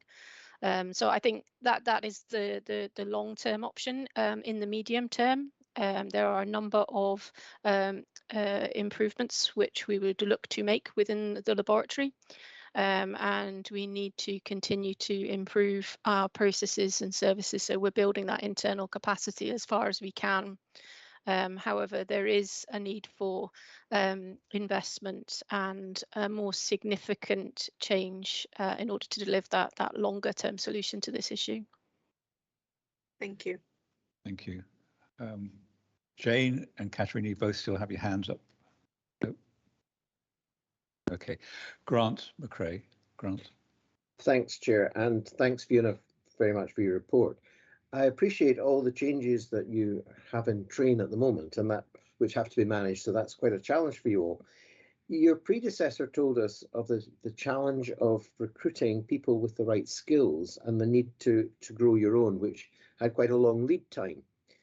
You mentioned that you're recruiting for various vacancies in your new management structure, and I wonder if you could say a little bit more about whether you're seeing enough people in the marketplace to be able to recruit with the right skills, or like other parts of Police Scotland, for example, they've had to go in for temporary appointments outside to bring people in with the right skills, because clearly having the right people in the right place at the right time is what you need to be able to deliver the service that you're trying to deliver for all concerned. Thank you, Grant. So with regards to the senior management team vacancies in particular, I am blessed with having a number of staff within the existing senior management team that have been in temporary positions under my predecessor for a substantial amount of time. So there is quite a lot of expertise within forensic services that are currently fulfilling temporary roles. Alongside that, we have advertised those posts in the wider market. So at the moment, we are in the process of scheduling interviews. So I am hopeful that we will have good candidates for those posts within the senior management team, and I'm confident that those posts will be filled in the summer. With regards to recruitment into forensic services more generally, it is an area where I think we perhaps buck the trend a little bit with regards to the level of applicants that we have for posts within forensic science. And it is a balancing act between looking for external expertise and to manage the career development of staff within the organisation. As we have a relatively low turnover, people join forensic science to have a career, and they tend to progress through the organisation and through a career path. And from an organisational perspective, we want to provide those opportunities at the same time as balancing the need to make sure that we're plugging any service delivery gaps that we have and progressing people through that development process as quickly as we can, whilst maintaining the quality standards of the work that we undertake. Right, thank you. Well, I wish you well in filling all these vacancies. Thank you. Thank you very much. Thank you, Grant. Caroline Stewart. Thanks, Chair, and thanks, Fiona, for your report. You refer in your report to the consultations that you're undertaking with staff on the organisational change proposals for the operating model, the access to the labs and deployment of scene examination projects. I just wondered how that was going and if you have a sort of timeline in your head of when that's going to be completed by. Thanks. Thank you, Caroline. The consultation process is progressing well, if slightly slower than we had anticipated through the original planning. The main reason for the delay is around the engagement that we have had with staff, and in particular a significant number of additional ideas and proposals that we have been going through a very thorough evaluation process over the past 3 months in particular. And alongside that, a substantial amount of additional engagement with staff across the organisation. I found it really pleasing to see the level of engagement and ideas that have come from staff across forensic services, and I think it's only right and proper that those are given full and thorough consideration and full evaluation. So that has been happening. So we've had over 140 proposals from staff, and those have all been worked through, and we're in the process of finalising changes to the model that take into account some of those proposals from staff. We are in the final stages of consultation. We have had to go through a further loop as a result of some changes that have been proposed, particularly around shift working. And I'm hopeful that we will be able to conclude the consultation in the summer. So probably around about late July, early August. Great news. That's great. Thanks, Fiona. Thank you. Thank you, Caroline. Paul Eady. Yes, thanks, Chair. It's just following up on Grant's line of questioning. Can I ask, typically, how long does it take to recruit into forensics, you know, from deciding to go out to advert to the person starting?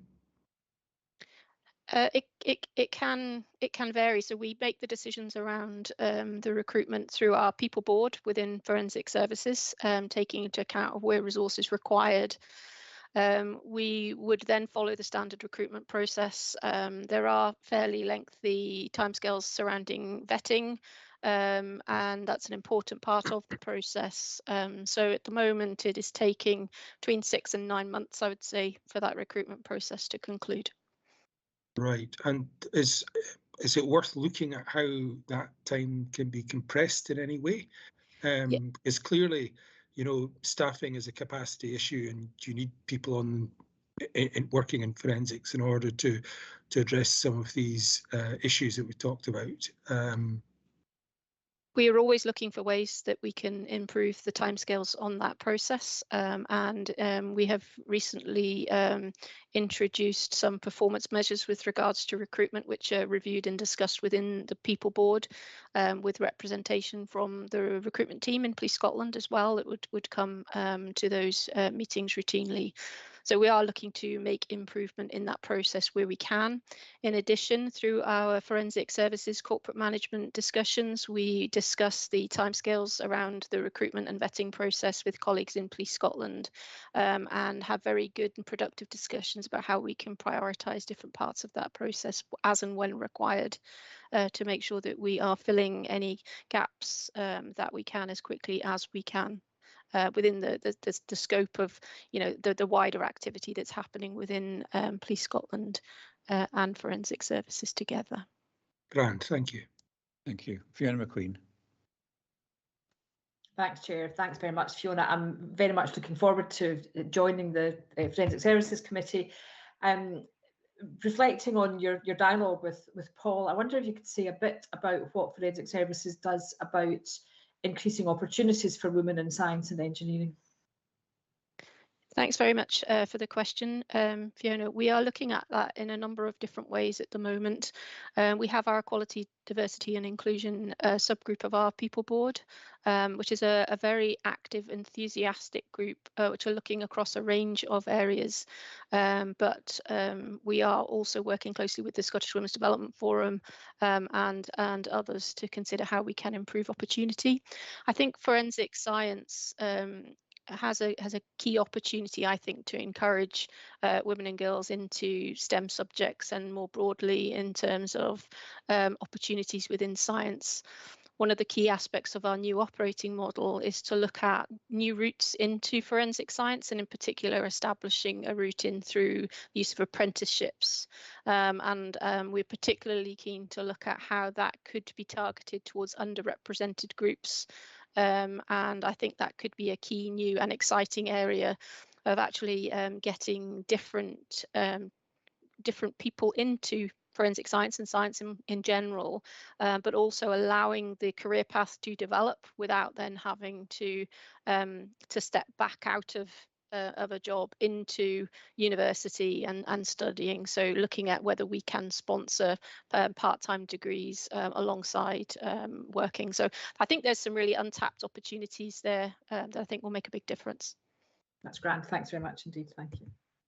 Thank you, Fiona McQueen. And your dual role as the incoming chair of People and your membership of Forensic Services Committee will allow that to be progressed even quicker, with one of the champions I know of this area, Fiona Douglas, who is championing the entry of women and girls and the progress of women and girls in forensic science and science in general. So thank you, Fiona Douglas, for your championing of that. And I look forward to the pace of progress being upped even further over this next year with your joint endeavours. So thank you. I think that's it for the questions to you, Director Douglas. So thank you very much indeed for that. Thank you for the work of Fiona of Forensic Services over the period. I'm now going to move to item 8, which is the financial outturn. I'm going to ask James Gray, our Chief Financial Officer, to lead us through this paper. James. Thank you, Chair. I'll be brief in my comments because this is the first version of the outturn report, the provisional outturn report for 21-22. A more detailed report will come through the Resources Committee next month and onto the board. There's likely to be some very minor changes that they're not material, and in the context of the numbers here, that there'll be rounding differences. So this paper today is pretty much where we will end up. What I'll say on revenue is that, as the Chief Executive said earlier on, we have achieved a break-even position on our core revenue budget. As members will be aware, we had an additional allocation of £15 million last year for COVID costs. And of that £15 million, we had ended up outturning a spend of £11.7 million. However, during the course of the year last year, when we had done our forecast in September around what we thought we would need in relation to COVID expenditure, we had anticipated not requiring the full allocation. And as a result, Scottish Government made an adjustment through the spring budget revision to take back £6.2 million of that £15 million allocation. Subsequently to that, the Omicron variant came along, and that meant that there was additional policing costs associated with that. And then through discussion with Scottish Government, we agreed that we would be able to spend above the adjusted figure of 8.8 million. And as I say, we spent £11.7 million on COVID costs, which was 2.9 million over the adjusted allocation through the spring budget revision. But that was agreed by Scottish Government. So whilst it shows on the table at 2.1 as the revenue expenditure being £2.9 million over, that is a technicality in the sense that we had 15 million allocated at the start of the year, and we spent, as I say, 11.7. So in that respect, we've achieved what we set out to achieve with regards to revenue. On capital and reform, we have spent almost in line with the forecast. So in capital, we spent the full allocation, albeit there's a small £0.3 million variance, which I think will probably get mopped up through the final revisions that we do for the report that comes through next month. And then on reform, we did underspend by about £2 million, which was anticipated, and government was informed of that just because of some of the recruitment challenges around bringing in resources into the change function.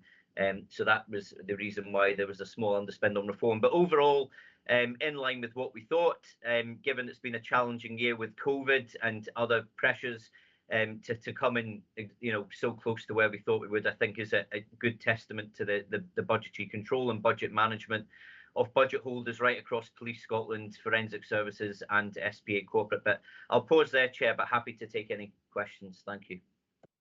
Thank you very much, James. Thank you for a very positive report there. Grant, did you want to come in, make a comment?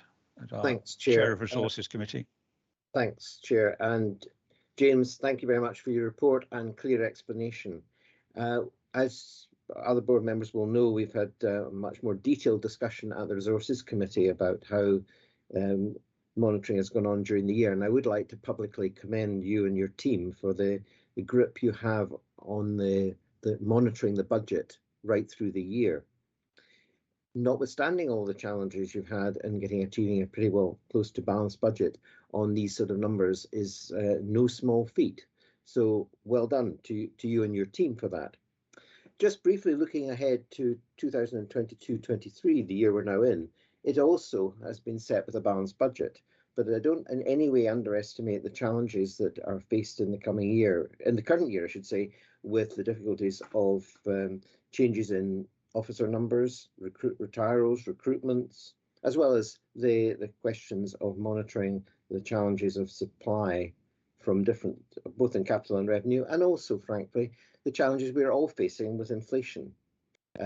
It's no small target, so we will continue to monitor this very carefully during the current year, but I just wanted to be on record that this is no small target to aim for. Thank you. Thank you, Grant. And accountants, it was no small target, Grant, is a pretty impressive achievement, pretty impressive for the rest of us, I know. So thank you for that. Thank you for your oversight. Thank you to James and David Page for your work on this area.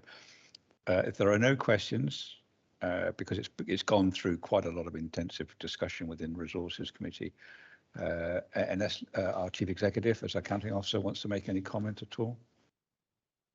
Thank you, Chair. No, nothing to add. Thank you. Okay. Well, thank you very much, James. Very, very clear. And we look forward to the next steps. Excellent. Okay. With that, I'm going to come on to item 9. I was just checking there if ACC Emma Bond and ACC John Hawkins are here. If you could come online. They both are chairs. Chief Constable, I think both Emma and John are here, and I don't have anything further to add. And I've made mention in my opening remarks about the criticality of this issue. So, with your agreement, happy to pass to Emma. Okay, thank you very much. Before I'll wait for Emma Bond and to come online, just to say 2 things as I do that. Firstly, I've asked Fiona McQueen as a board member to take a particular interest in this area, but all of us on the board to take an interest in terms of our role, not on assurance necessarily, because we get that through a number of complex areas, but in terms of advocacy. So build the advocacy picture about what the authority needs to do in this area of the demand on policing and the response of policing of mental health, which I know is significant. And this, I think it was just Monday. Week's gone quite quickly. I was with John Hawkins in the Scottish Parliament on a round table discussing this with the Justice Committee on the demands on policing. So with that, ACC Emma Bond, who's one of our newer ACCs recruited this year. I think this may be your first speaking role at the board, Emma. So you'll correct me if I'm wrong. So welcome to the board, and I look forward to your presenting this report. Yes, Chair, thank you very much, and good afternoon, everybody. As you've rightly identified, this is my first opportunity to brief the board on, obviously, and delighted to do so in an area of such vital importance to not just Police Scotland, but obviously to our communities across Scotland. I'm conscious of the fact that obviously a paper has been provided to members, but with your agreement, Chair, there's some areas that I would just like to draw out specifically, just to reinforce the importance, and obviously keen to engage in an active discussion around what you've already identified as an important area. Chief Constable has obviously mentioned earlier on in his opening remarks around the fact that somewhere in the region of about 20% of incidents generated, the 1.5 million incidents generated within Police Scotland, actually result in a crime being reported. And actually what we see is almost on a daily basis that police officers and staff members will come into contact with people in mental health distress and a range of reasons or a range of circumstances. So those tend to fall under four broad categories, first of which, and probably which would be the most highly expected, is responding to an emergency incident through usually the 999 system, where either an individual has placed themselves or indeed somebody else in a position of danger, and officers or staff members are having to respond. Quite often, particularly out of hours, police officers will be required to carry out welfare checks or concern for calls, as you may quite often hear them referred to check on behalf of other agencies the welfare of other vulnerable persons within communities. Quite a significant number of our missing person investigations will be as a direct response to calls for individuals who are in extreme distress, having a mental health crisis, and quite often having suicidal ideation and key consideration factors for us. And then I suppose, again, maybe an obvious one is supporting victims of crime, whereby members may be aware that someone with severe mental health vulnerability is indeed 3 times more likely to become a victim of crime than somebody who isn't experiencing mental health challenges. So, as again the Chief had mentioned, obviously Police Scotland has a legislative responsibility in terms of protecting the well-being of communities across Scotland. However, it's essential that that's done in partnership with other agencies, and what you'll see within the contents of the report is very much a strong emphasis around partnership working, collaboration, trying to ensure that from the point of contact to point of attendance, that as a police service, we're providing the right response, right level of support, but most importantly, getting the right agency to individuals at the earliest opportunity in terms of providing the best service. So just to run through a couple of those key examples in terms of how we do that. Obviously, we've got, as members may be aware, the development of our mental health strategy to clearly define and set out what Police Scotland sees its role within this important area. The external consultation and that strategy concludes at the beginning of June, and using the basis of that feedback will then inform a revision of the strategy. But probably unsurprisingly, the emphasis on the strategy is very much around a whole system approach focused on partnership and collaboration. You'll see obviously of really key importance, and again, as has been mentioned, is particularly around some of the pressures around demand, resources, is ensuring that we prioritise where we've got our people against where actually that need, and particularly in terms of the public health approaches, the preventative efforts that we want to put in, and in terms of our work with partners is developing our mental health dashboard to understand what the issue is right now and make sure that any development of solutions is then rightly tailored with key partners, but on those key issues of key concern. And whilst we look forward to having a better informed picture of policing data, obviously what we would strive and hope to see is that we've a wider understanding of the data set available to all partners to have a much broader understanding, so that collectively our efforts develop right solutions perfectly tailored to those who best need the support. In terms of the paper that sets out the range of mental health pathways, you'll see that there's a broad range of activity, culminating most recently in March of 22 in the 5 mental health practitioners who are now co-located within our control room alongside our resolution teams within C3 division within Glasgow.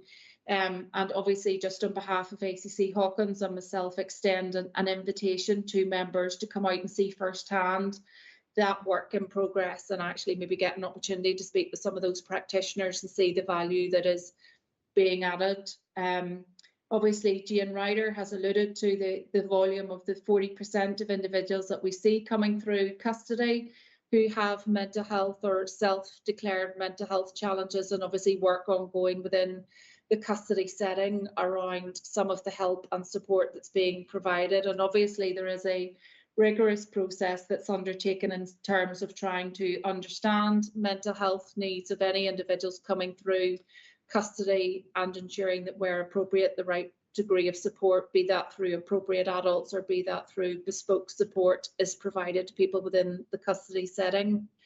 Under 2.6 within the paper, you'll see the distress brief intervention work that's ongoing, Police Scotland being a level 1 provider, and probably just as the numbers show that since we started, or since the end of March 22, Police Scotland have made over 2,700 referrals into third sector agencies, which probably just is the tip of the iceberg in terms of showing the scale of the levels of calls for service coming in to Police Scotland. Community triage is another area that's alluded to within the report, which again, trying to ensure that we get the right support to individuals is about putting police officers who are dealing with individuals in a mental health crisis afforded the right direct access to mental health practitioners.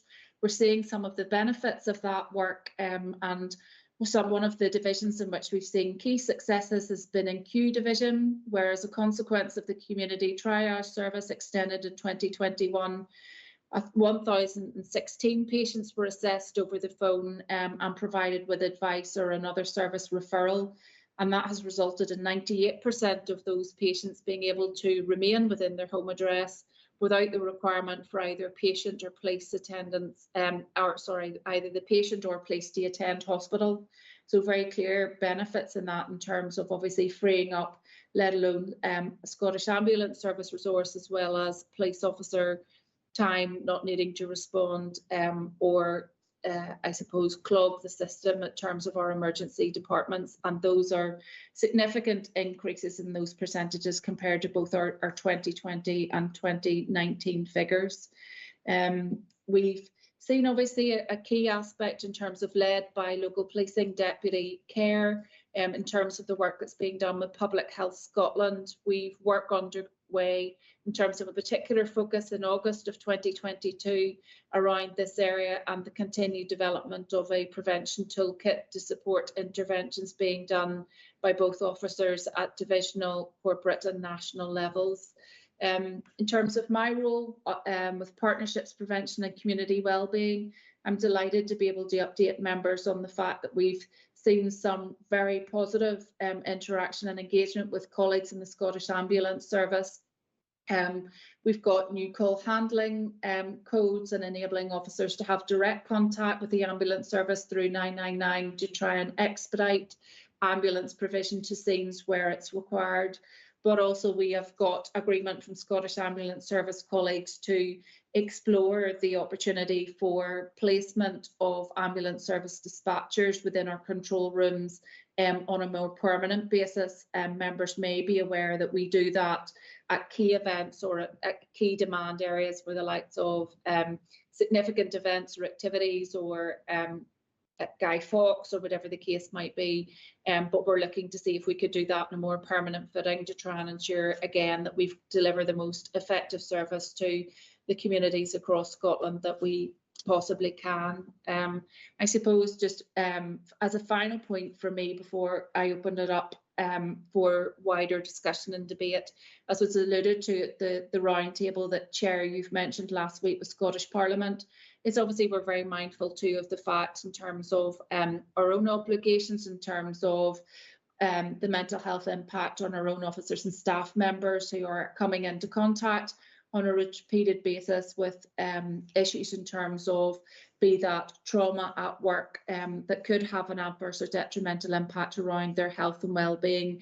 And within page 10 of the report, obviously there's a range of I suppose provision outlined in terms of the support that we provide to our officers and staff to enable them to remain fit and able to come to work. So mental health is an area that we are seeing an increased level of calls for service coming into the organisation that comes through John's people primarily within our control rooms in C3, but one that we are heavily invested and wholeheartedly committed to addressing with our other partner agencies. So more than happy to take any questions and any comments that any members or yourself might have. Thank you, Chair. Thank you. Very clear presentation. Thank you, ACC Bond. If I could just ask if ACC Hawkins would like to add anything, because he was presenting at that roundtable on the 18th of May to the Criminal Justice Committee, and then I'll come back and open it up. So. Good morning, Chair. Good morning, everyone. No, I've nothing to add at this point, but happy again to respond to any questions that might arise. Thank you. Thank you very much. And we're discussing mental health calls for service, which is critical, as you rightly talk about.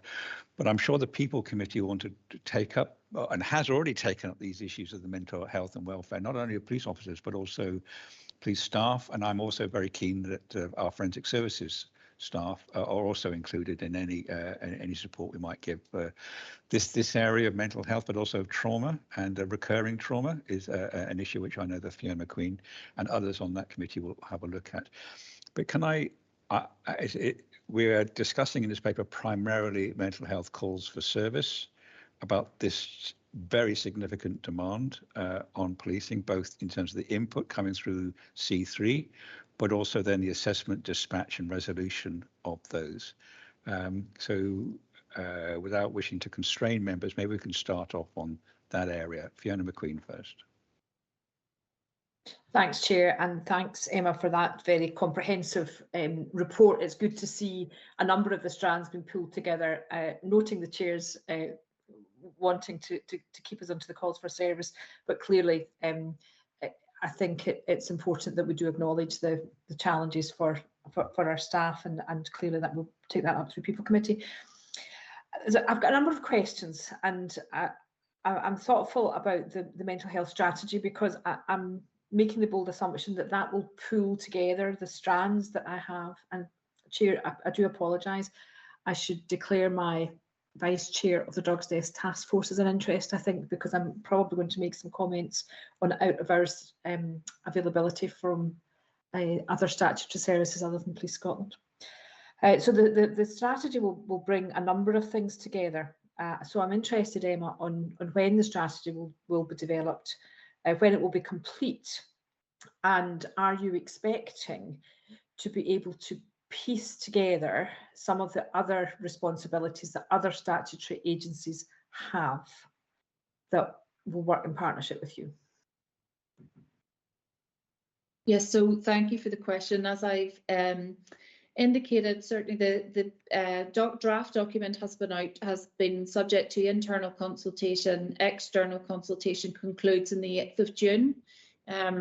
dependent on the extent of the feedback that we've received upon that, to be honest, will determine on how long it takes us to review then the draft that we have, subject to those comments. But obviously, given the importance of the area, we are keen to have this finalised and up through our own formal governance for sign-off and then update to the board really at the earliest opportunity, and certainly would hope at the latter end of the summer at the latest, if not earlier.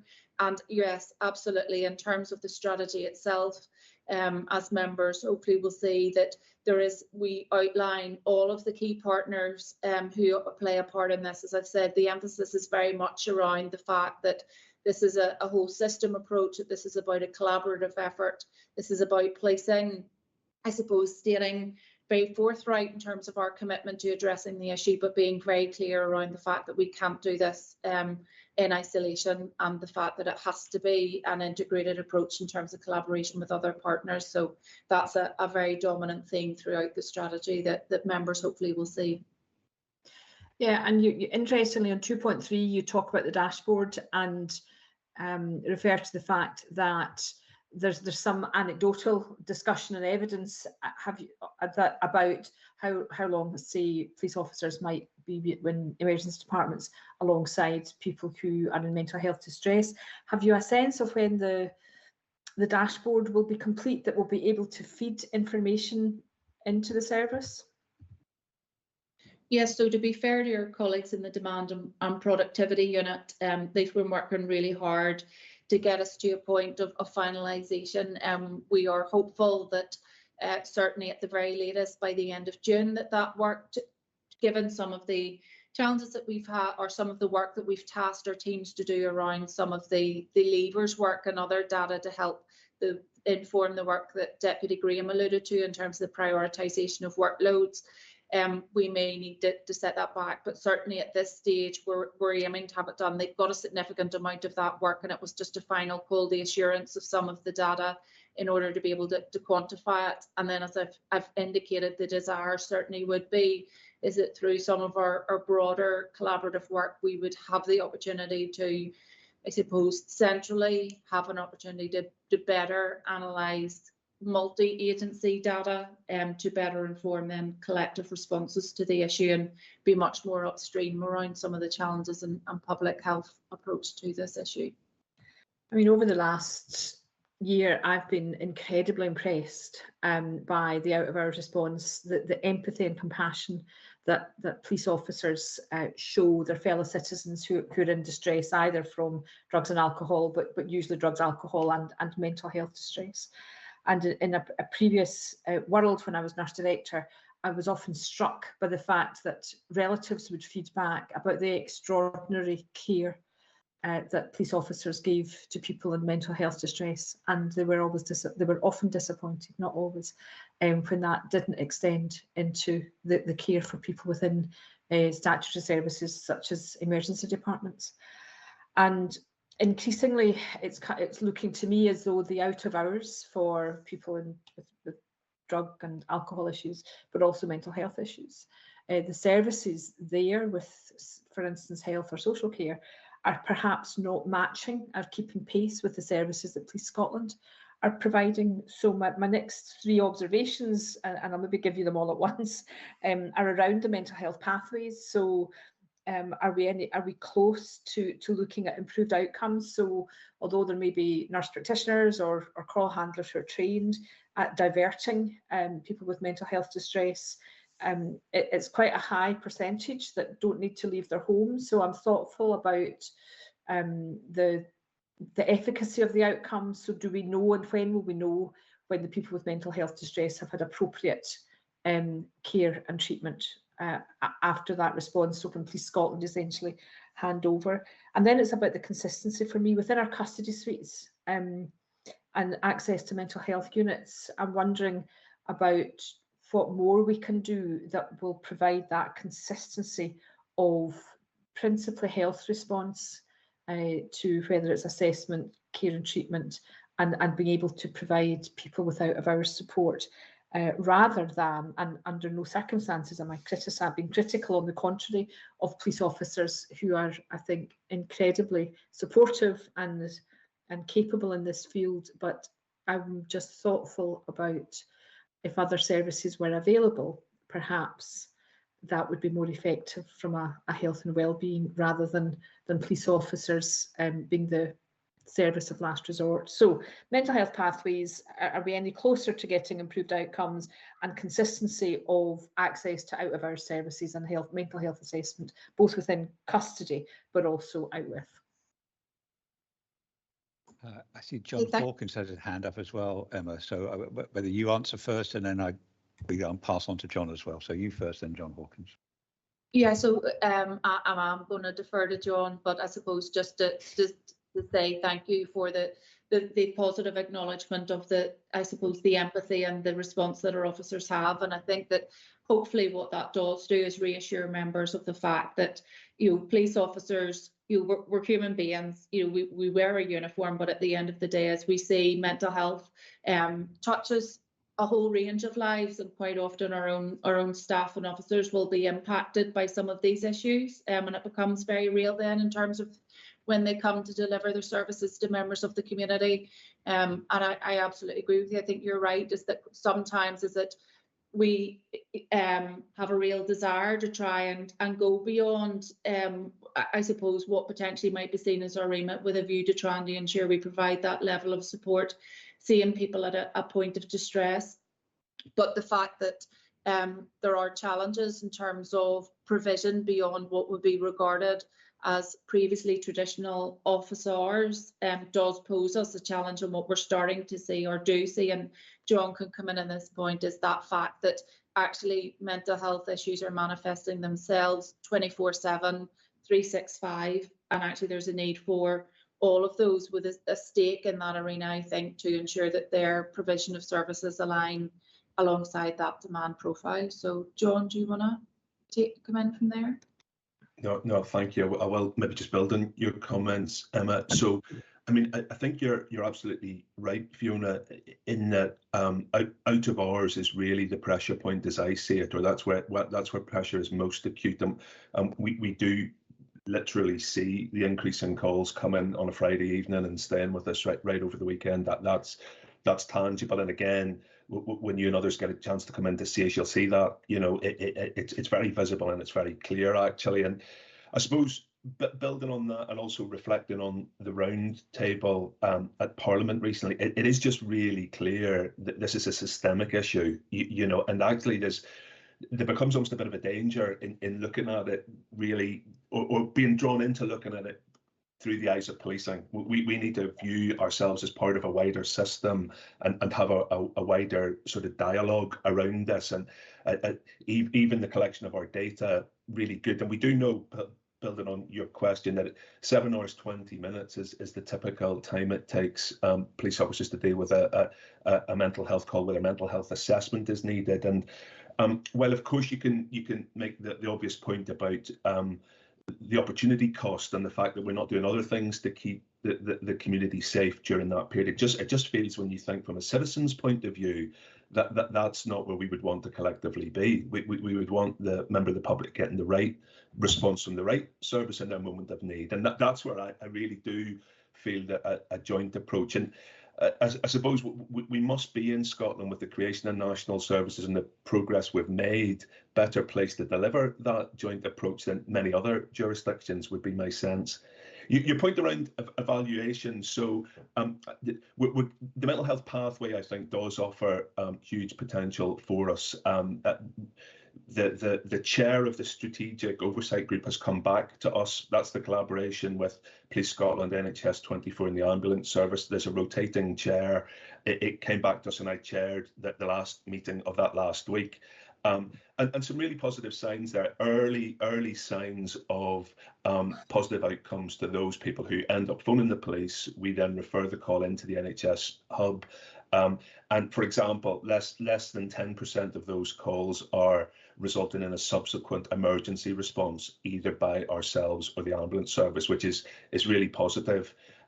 We've had some challenge with the pathway, along with our partners, in terms of recruitment during the pandemic. Mental health nurses are in demand, and the recruitment and the training, it isn't easy. So we've had a slight sort of delay, but really pleased where we are now. That little delay will mean that we'll move to a joint evaluation with NHS24 towards the end of this year. So that's going to be an outcome-based joint evaluation. So that will give, I think, the kind of detail you're rightly sort of seeking there. But I can say the early signs are really positive. Thank you very much. Thank you, Fiona. Katrina Stewart. Thank you, Chair, and good to meet you, ACC Bond, and thank you very much for your very comprehensive report. So my interests that I need to declare are that many of you know I founded and ran a charity for autistic women and girls for 10 years. I was also an advisor to the Independent Review of the Mental Health Act in relation to autism and learning disability. The key recommendation from which actually was that both these populations should be taken out of a category of mental health disorder for the purposes of mental health legislation, because as you may or may not know at the moment, autistic people and learning disabled people can be locked up just for being those things, autistic or learning disabled. So that's a key recommendation that, as far as I know, the government has picked up on. And I'm currently an ambassador to Scottish Government's Improving Understanding of Autism campaign. So I really need to declare my very deep interest in this area. And I really welcomed your comments, ACC Hawkins, about the place of Police Scotland in the wider context. So I'm going to refer to my notes because I know my question's quite complex. I did read the submissions to the meeting of the Criminal Justice Committee, and I noted especially some of the lived experience reports from police officers, that the frustration and the sadness actually really jumped off those pages to me. I also noted the areas of concern and insight raised in the evidence to that meeting, especially around the medicalisation of mental health and how that binary approach to mental health and emotional distress leaves the members of Police Scotland limited or hampered or even overburdened in how they address some of the calls they're asked to respond to. And those insights and concerns are particularly relevant in my professional experience for those individuals who are of a neurominority. So I'm referring really to people who are autistic, people who have ADHD, who are dyslexic. Now, there is no evidence that I'm aware of coming out of Scotland, but it comes out of England that these people are vastly overrepresented within the criminal justice system. But we also know in this country, in Scotland, as well as overall, that they are more likely to suffer from mental health, poor mental health, post-traumatic stress disorder, depression, anxiety. They're more likely to be triggered. They're more likely to have high distress episodes, so meltdowns, for example, and they have higher levels of suicidality. So my questions, that's the context for my questions, and my questions are, when your police officers do come into contact with neurominority people in the course of their work, what specific and well-informed and skilled support is available both for the police officers and for the individuals? So so that's one question. My second question is, in terms of diversion and preventative work, are you aware of what level of knowledge and understanding is available in the work that's being carried out with your community and national partners? Because in my experience, wider society is not always that well informed, and that includes some of the services, and that's why I'm an ambassador to the Improving Understanding of Autism for Scottish Government, because we know that this is an issue. I just wanted to mention as well, I think this is probably my last question really, it's in terms of the mental health dashboard, and I just wanted to ask about, are you confident that you have all the data that you need to address in this area? And thank you. Sorry it was such a long-winded piece, but it's very important. This is such an important area, as we all agree. Great, thank you, Katrina. Who's going to? John Hawkins got his hand up first. Go to John first. Thank you. Thank you, Chair. Some great sort of observations and questions there.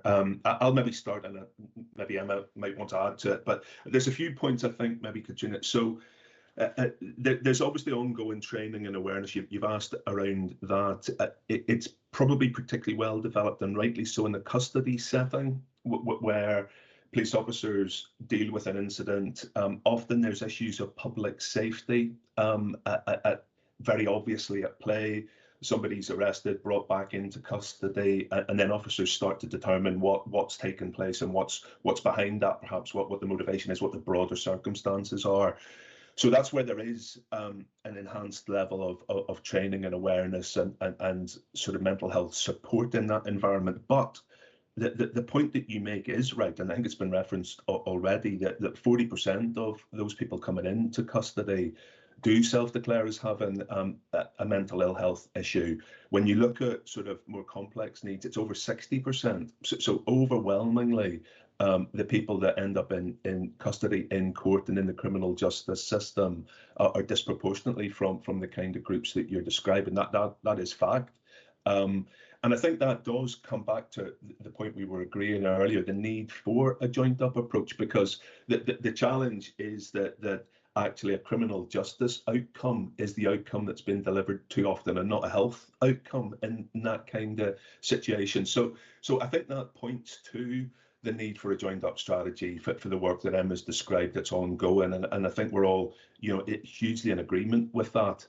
One other point I thought that might be just of interest when I've got the mic is we have, in terms of our modernised contact and engagement programme, the work to digitise and improve public contact.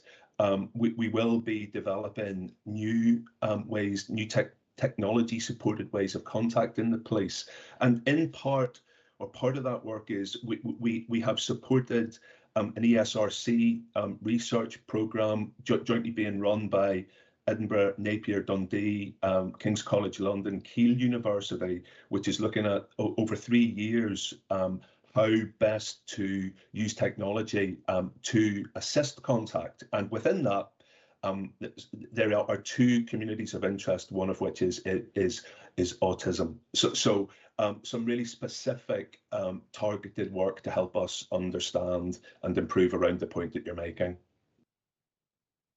Thank you, John. Emma, did you want to add anything?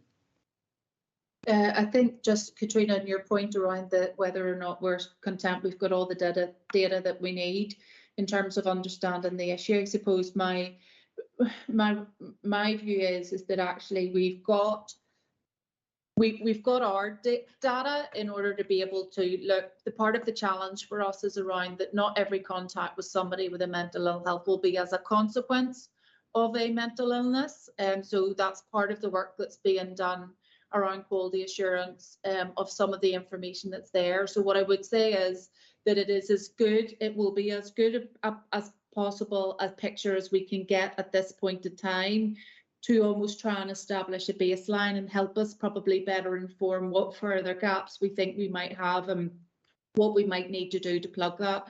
But as I said, what's probably would be of greater value is having access to data held by other agencies to provide a much better informed picture. So from a policing perspective, certainly we have, but beyond that, it probably could be improved, but there's obviously formalities in terms of information sharing agreements and greater access to that would need to be explored. Thank you very much, both. There's a couple of things that I just want to come back on. Yes, ACC Hawkins, I'm actually speaking to the research leads on that project tomorrow. So, I'm very, very delighted to help support that research project.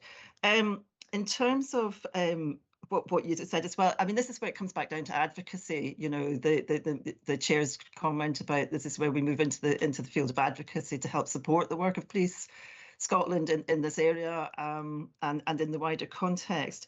I think I asked the question about data because I know there is. I'm trying to think of the best way of putting this. I mean, I work for and with the big national autism charities, and and obviously have huge respect and admiration for the enormous amount of really positive work they do.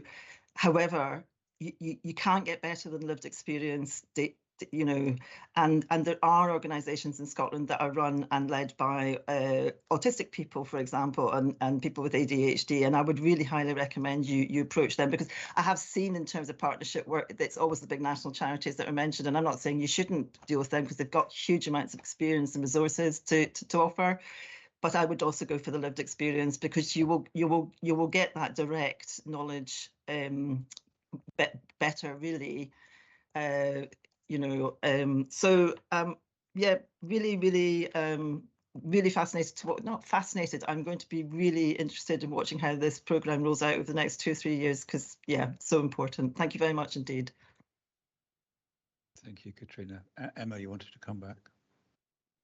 Yes, Chair, just very briefly, I suppose, just on that point, and to reassure that as part of the plan in terms of the implementation of the mental health strategy, there will be a national mental health governance group to oversee implementation, and then supported at a tactical level by a mental health working group.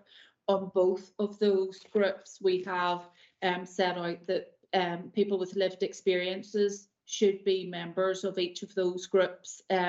So in order to ensure that that's informed, so I make sure that certainly from a PPCW perspective, who will oversee the implementation of this, is that your comments are taken back, but just to offer that reassurance that that's fully recognised.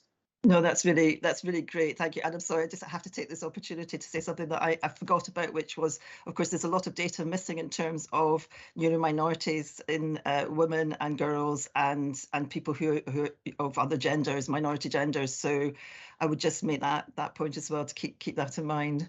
Thank you very much indeed, and thanks, Chair, for the time. Absolutely delighted. Great questions. Thank you, Katrina. I've got Alistair Hay, Michelle Miller and Paul Eadie. So in that order, Alistair Hay first. Yeah, thanks very much, Chair. And can I also add my welcome to Emma. I don't think we can overstate the importance of this paper. I just think in the opening paragraphs where it says 1 in 4 of us will experience mental health issues within our lifetimes, and 1 in 6 at any moment in time, you know, are affected by this. It just, to me, straight away emphasises just how important this paper is. What I'm thinking about here, though, is what does good look like? What are the actual outcomes that we will be looking at to see that the strategy and all this effort is making a difference with so many people affected? So have we defined the outcomes we're looking for from the outset of all this work? And you know, people have touched on this actually, both yourself, Emma, and John, is about how do we identify what works, how do we harness it, and how, if it's appropriate, do we scale it up, you know, to make sure that there's an efficiency and an effectiveness in delivering better outcomes.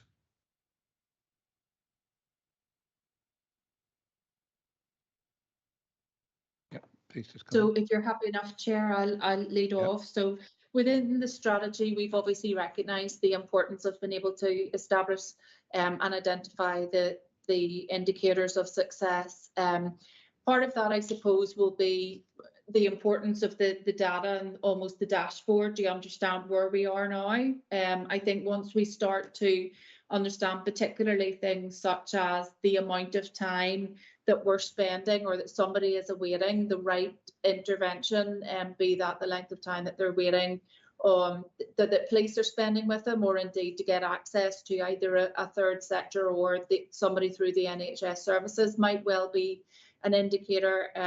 What we do is, once we have that dashboard and a fuller understanding, is then apply some of that in terms of the development of the plan to support the delivery of the strategy. And then we'll use formal evaluation through the engagement of our regulatory bodies, such as HMICS, and through MPCC, obviously the National Police Chiefs Council, where obviously this isn't an issue unique to Scotland alone, and obviously look at how the effectiveness of our mental health and suicide prevention strategy through the likes of our own internal staff surveys, in terms of that sense of actually how people feel. So I think there will be some practical measures in terms of timeliness of response, volume of demand, volume of calls for service coming into policing, and the frequency with which even some of the volumes of referrals. I mean, obviously the important bit for us is that people have that ability to contact or be signposted to those places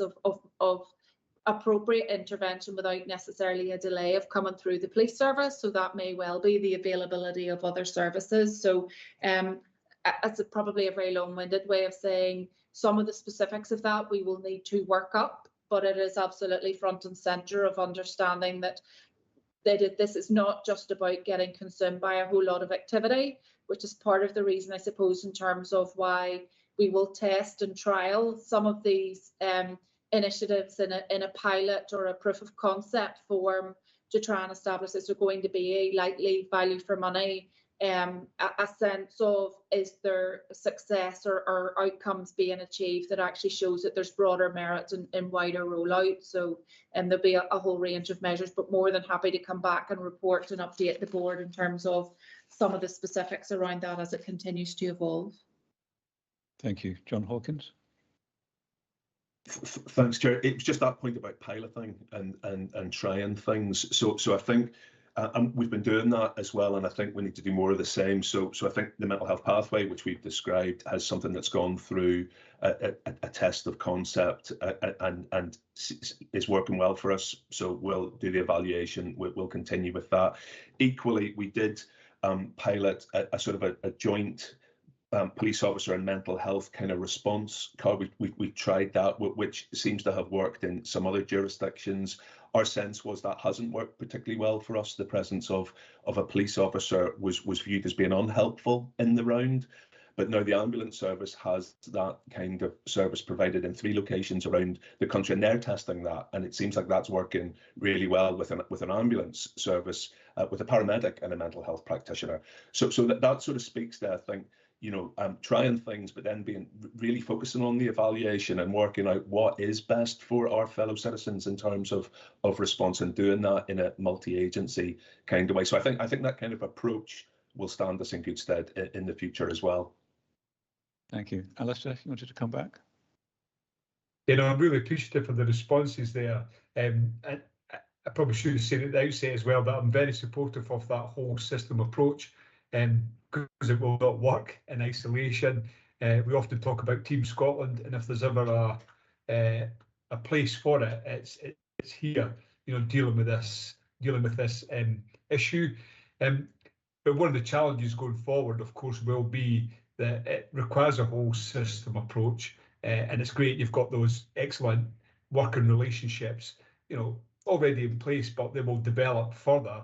But I'm sure that will also bring challenges as you go forward, because it is often difficult, to work at the same pace, to recognise additional workloads and responsibilities that could and should be coming into your organisation.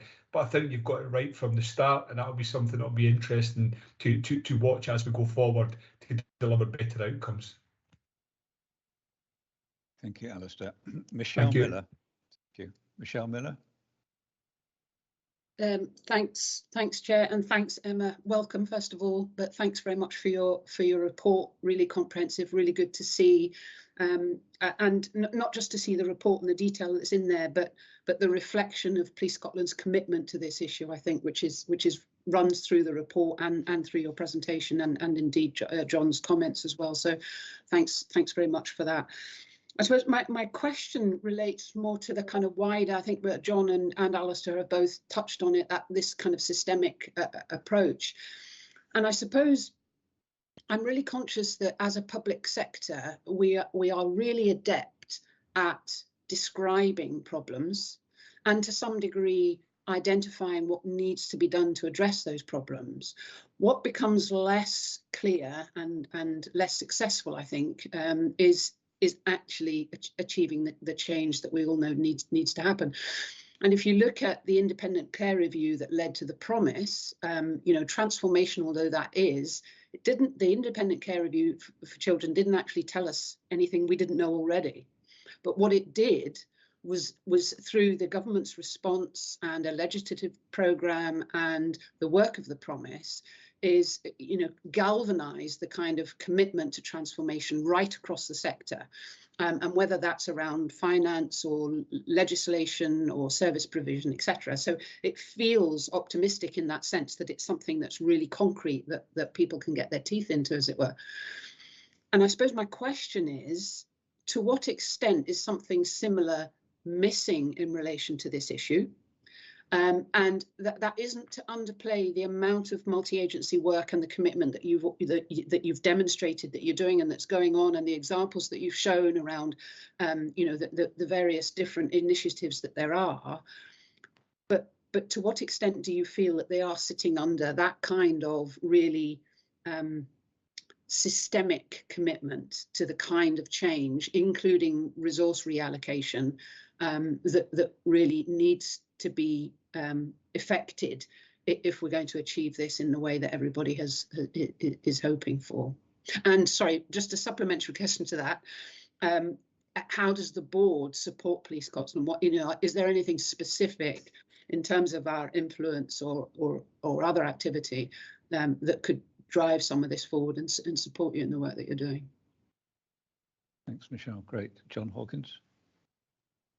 It's a great question and great observation, and I think you've summed it up really well, Michelle. I mean, there are many really good collaborative examples, but it's despite kind of the absence of systemic commitment or promise that's the truth of it. So and I certainly wouldn't be critical of any of those collaborative efforts. They're doing really well, but there isn't a systemic commitment or clarity around what's needed. There just isn't. And actually, reflecting again to the roundtable, somebody else made an observation. I'm not sure who it was, but the fact that health and justice perhaps are further apart than they once were. There was a period where at departmental level they were perhaps closer. We've lived through the pandemic, and that's put pressure in all sorts of ways across the wider system. But I think as we come out of it, I think there was a really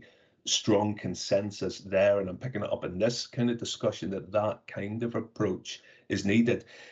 In terms of the authority, I think it is that advocacy role and making the connections across the system, because prioritization of funding, of commitment across agencies would be hugely helpful in allowing us to continue to make the kind of progress that we all seek.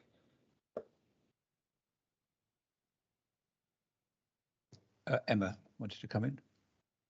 Yeah, it was just, I suppose, to complement the point that John has made, and again, that in terms of that desire for advocacy, I suppose, has always been important, but probably no less important at the point that we now see in terms of the cost of living crisis and the potential impact that may well have in terms of those who maybe didn't think that they could be vulnerable to mental health issues or crises at some stage in their lives actually could manifest itself to a much greater extent than what we're already experiencing. So there is very much, I think, just a real need in terms of that broader commitment, just for us to try and ensure that we get a greater degree of consistency across Scotland in terms of access to services, and that joined up effort in terms of, as John has said, that the citizens across Scotland get the support and help that they need.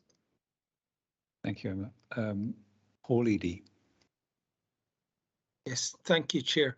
I've got a couple of areas I wanted to look at. The first is looking at particularly the mental health pathways in custody. This is paragraph 2.8.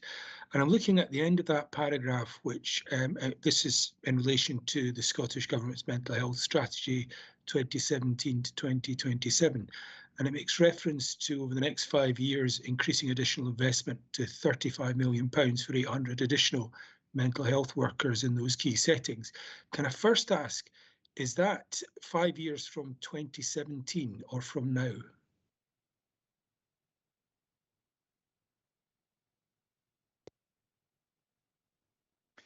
Very happy you come back to us to look at that. Don't have to answer that now. Come back if you don't know. Yeah, I personally don't know, but John maybe does. No, I think would be better to clarify. I think it's the Action 15 monies, but I wouldn't want to mislead. We'll happily clarify and come back. It's just the reason I'm asking that is the 14 health boards that are 2 paragraphs further down. You make reference to, where is it, or 3 paragraphs down. Only a couple of areas actually hiring people. I think it's 11 staff members, some in Glasgow and some in Ayrshire. And is, you know, we're 5 years into a 10-year strategy. Is that all we've hired out of the 800?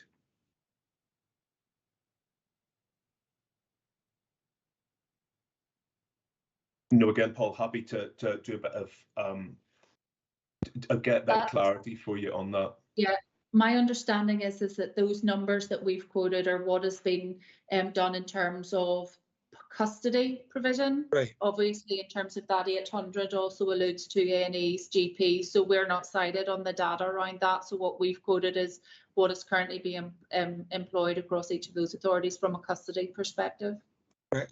I would welcome, you know, just a short note, even if it's just an email, just highlighting how far we are along delivery of this strategy 5 years into. I understand it will be COVID impacted, but also I'm interested in, because it does look, I mean, there's only 2 areas out of the whole of Scotland that seem to have these nurses, I think, is employed there. I'd be interested to know why that is and also what the impact of them has been, because so if you've got any information on that, that would be helpful as well. Thank you very much, Paul. If we can get that back, but I know Fiona McQueen wants to come in, Paul.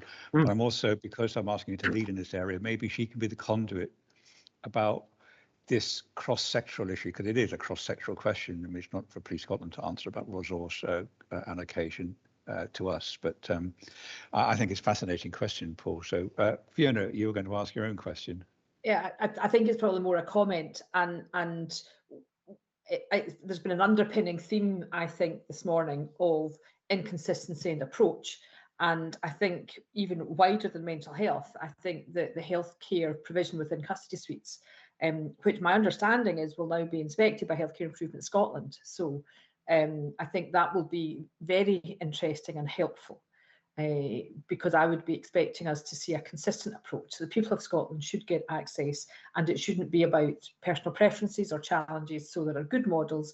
It would be helpful to see these going along. So both, you know, the mental health out of hours, but also particularly for access within custody. So I think the lack of consistency is not helpful for the citizens, the people of Scotland, and probably adds to the complexity of Police Scotland's officers. Thank you, Fiona. Paul, you wanted to come back?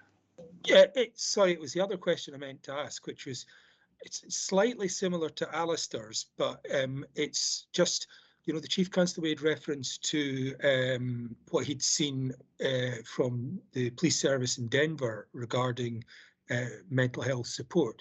And I wonder, can you point us to where you think best practice is in all of this area?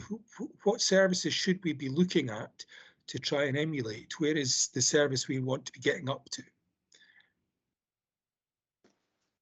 Great. Well, I mean, maybe that can be an ongoing discussion, because if I don't want to kind of make such a big ask here, but if you can answer it, John, go ahead. I thought you looked poised to say, oh, well, here I know. I was going to say, I think my sense is policing across the world is wrestling with this sort of issue, and you can point to individual countries heralding a particular intervention.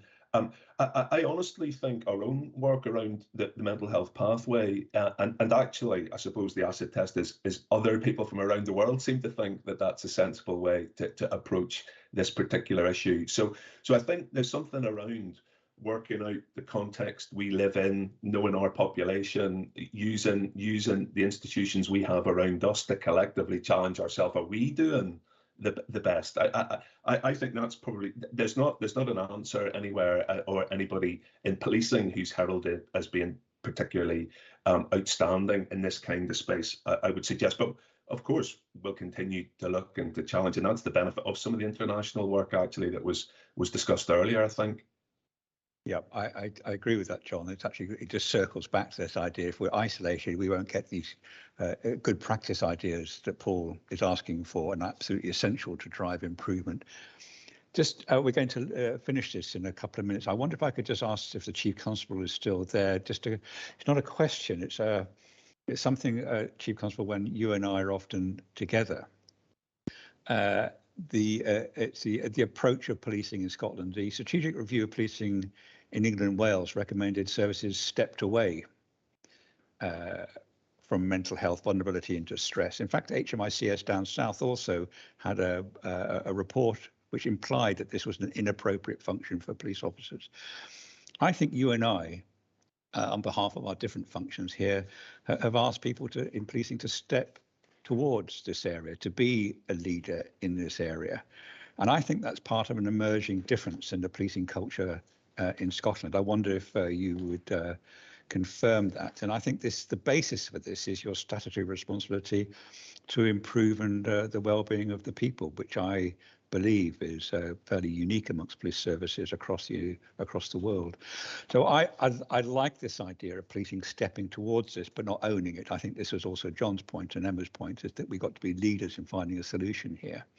And I think Michelle's point as well, we have to have a galvanising vehicle for this, but I think both of us, the board and the police service, should be shoulder to shoulder in terms of our advocacy for people-focused outcome, not a process-focused outcome.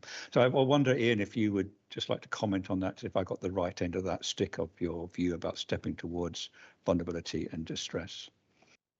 But I concur with your reflections and thoughts, Chair, and again, that's why I was stressing in my remarks today, just that broader remit round about policing, protection, prevention, quite clearly articulated in the 2012 Act, but actually I think it goes to the values and ethos of policing and the history of policing, particularly in Scotland.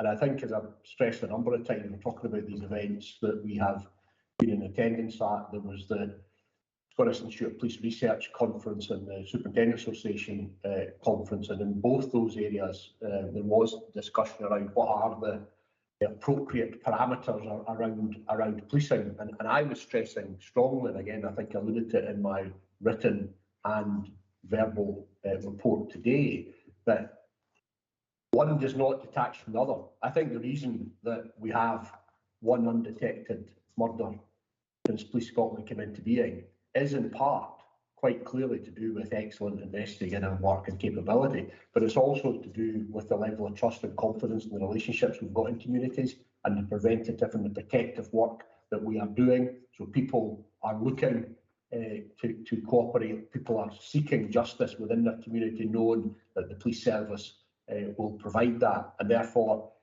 I do think one informs the other.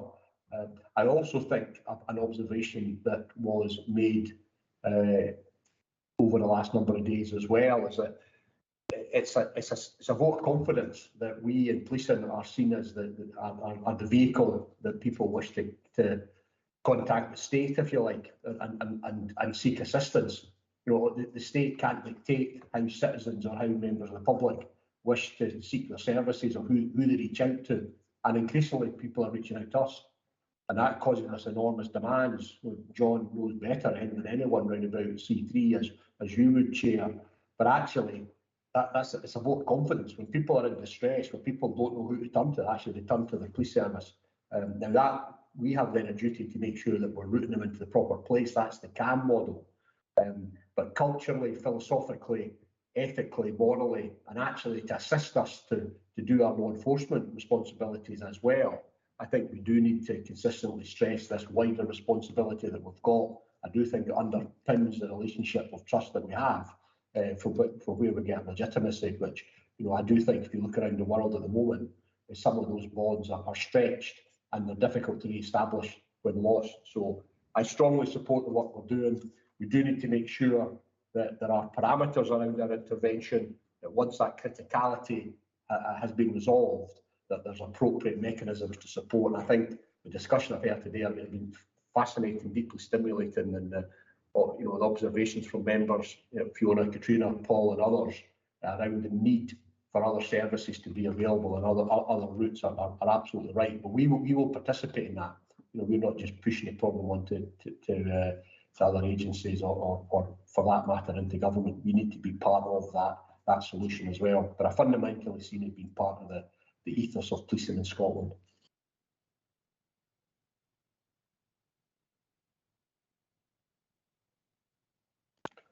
You're on mute, Chair, unfortunately.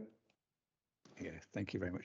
Thank you very much, Chief Constable, and thank you very much, Emma, for your contribution and your presentation to us, and to John Hawkins as well, who's made this presentation in the past. The conclusion is this is the start of a process which I've asked Fiona McQueen and all aboard to be advocates for this area, working in partnership, close partnership with your service delivery, and finding those moments of right handover, which is absolutely critical to the effective use of a police officer, which is ineffective in many cases at the moment. The 7.5 hours that John Hawkins mentioned, staying with somebody in distress in order that they have an assessment, that handover may well happen earlier. But I think Katrina made a whole range of, everybody made some very good points. Katrina made a whole range of points about widening this debate in terms of those who might be more vulnerable and less heard. But I would take the main one from Michelle Miller's point. The challenge for us is to find the vehicle to actually be the catalyst for the change that we want. And I believe that this conversation at the start, I've said to Fiona, can over this year, we work together to find the mutual catalyst, find the mechanisms by which this can be elevated into being something which is not just described, which we're very good at describing, not which just had policies and small-term programs around, but has a strategic delivery focus. People strategically, so people are at the heart of the change. And I'm very grateful to you, Emma and John, for the presentation. Very grateful for Police Scotland's great willingness to respond to calls for distress. 1 every 9 seconds. It is. I said it at the Parliament. It is, to my mind, a proxy for the confidence that policing has in the public have in policing. People would not call policing, and it's their right to call policing when they're in distress, a hard-fought right, and not available to a whole range of citizens across the world. But we should really, really value that right and your response to it. Finding the right solution for their distress is actually what we're all frustrated with. Not those calls coming in, but finding the right solution. So I don't lay it entirely on your shoulders, Fiona McQueen, but I do ask for your leadership in this, which I'm very grateful for from the board's point of view on this area, and to work closely with the Chief Constable's colleagues and C3. So thank you for that. Thank you for the conversation. That just a minute later, brings us to the end of our formal public meeting. I'm now going to ask you to take 29 minutes and return in 29 minutes to our private session. So thank you very much.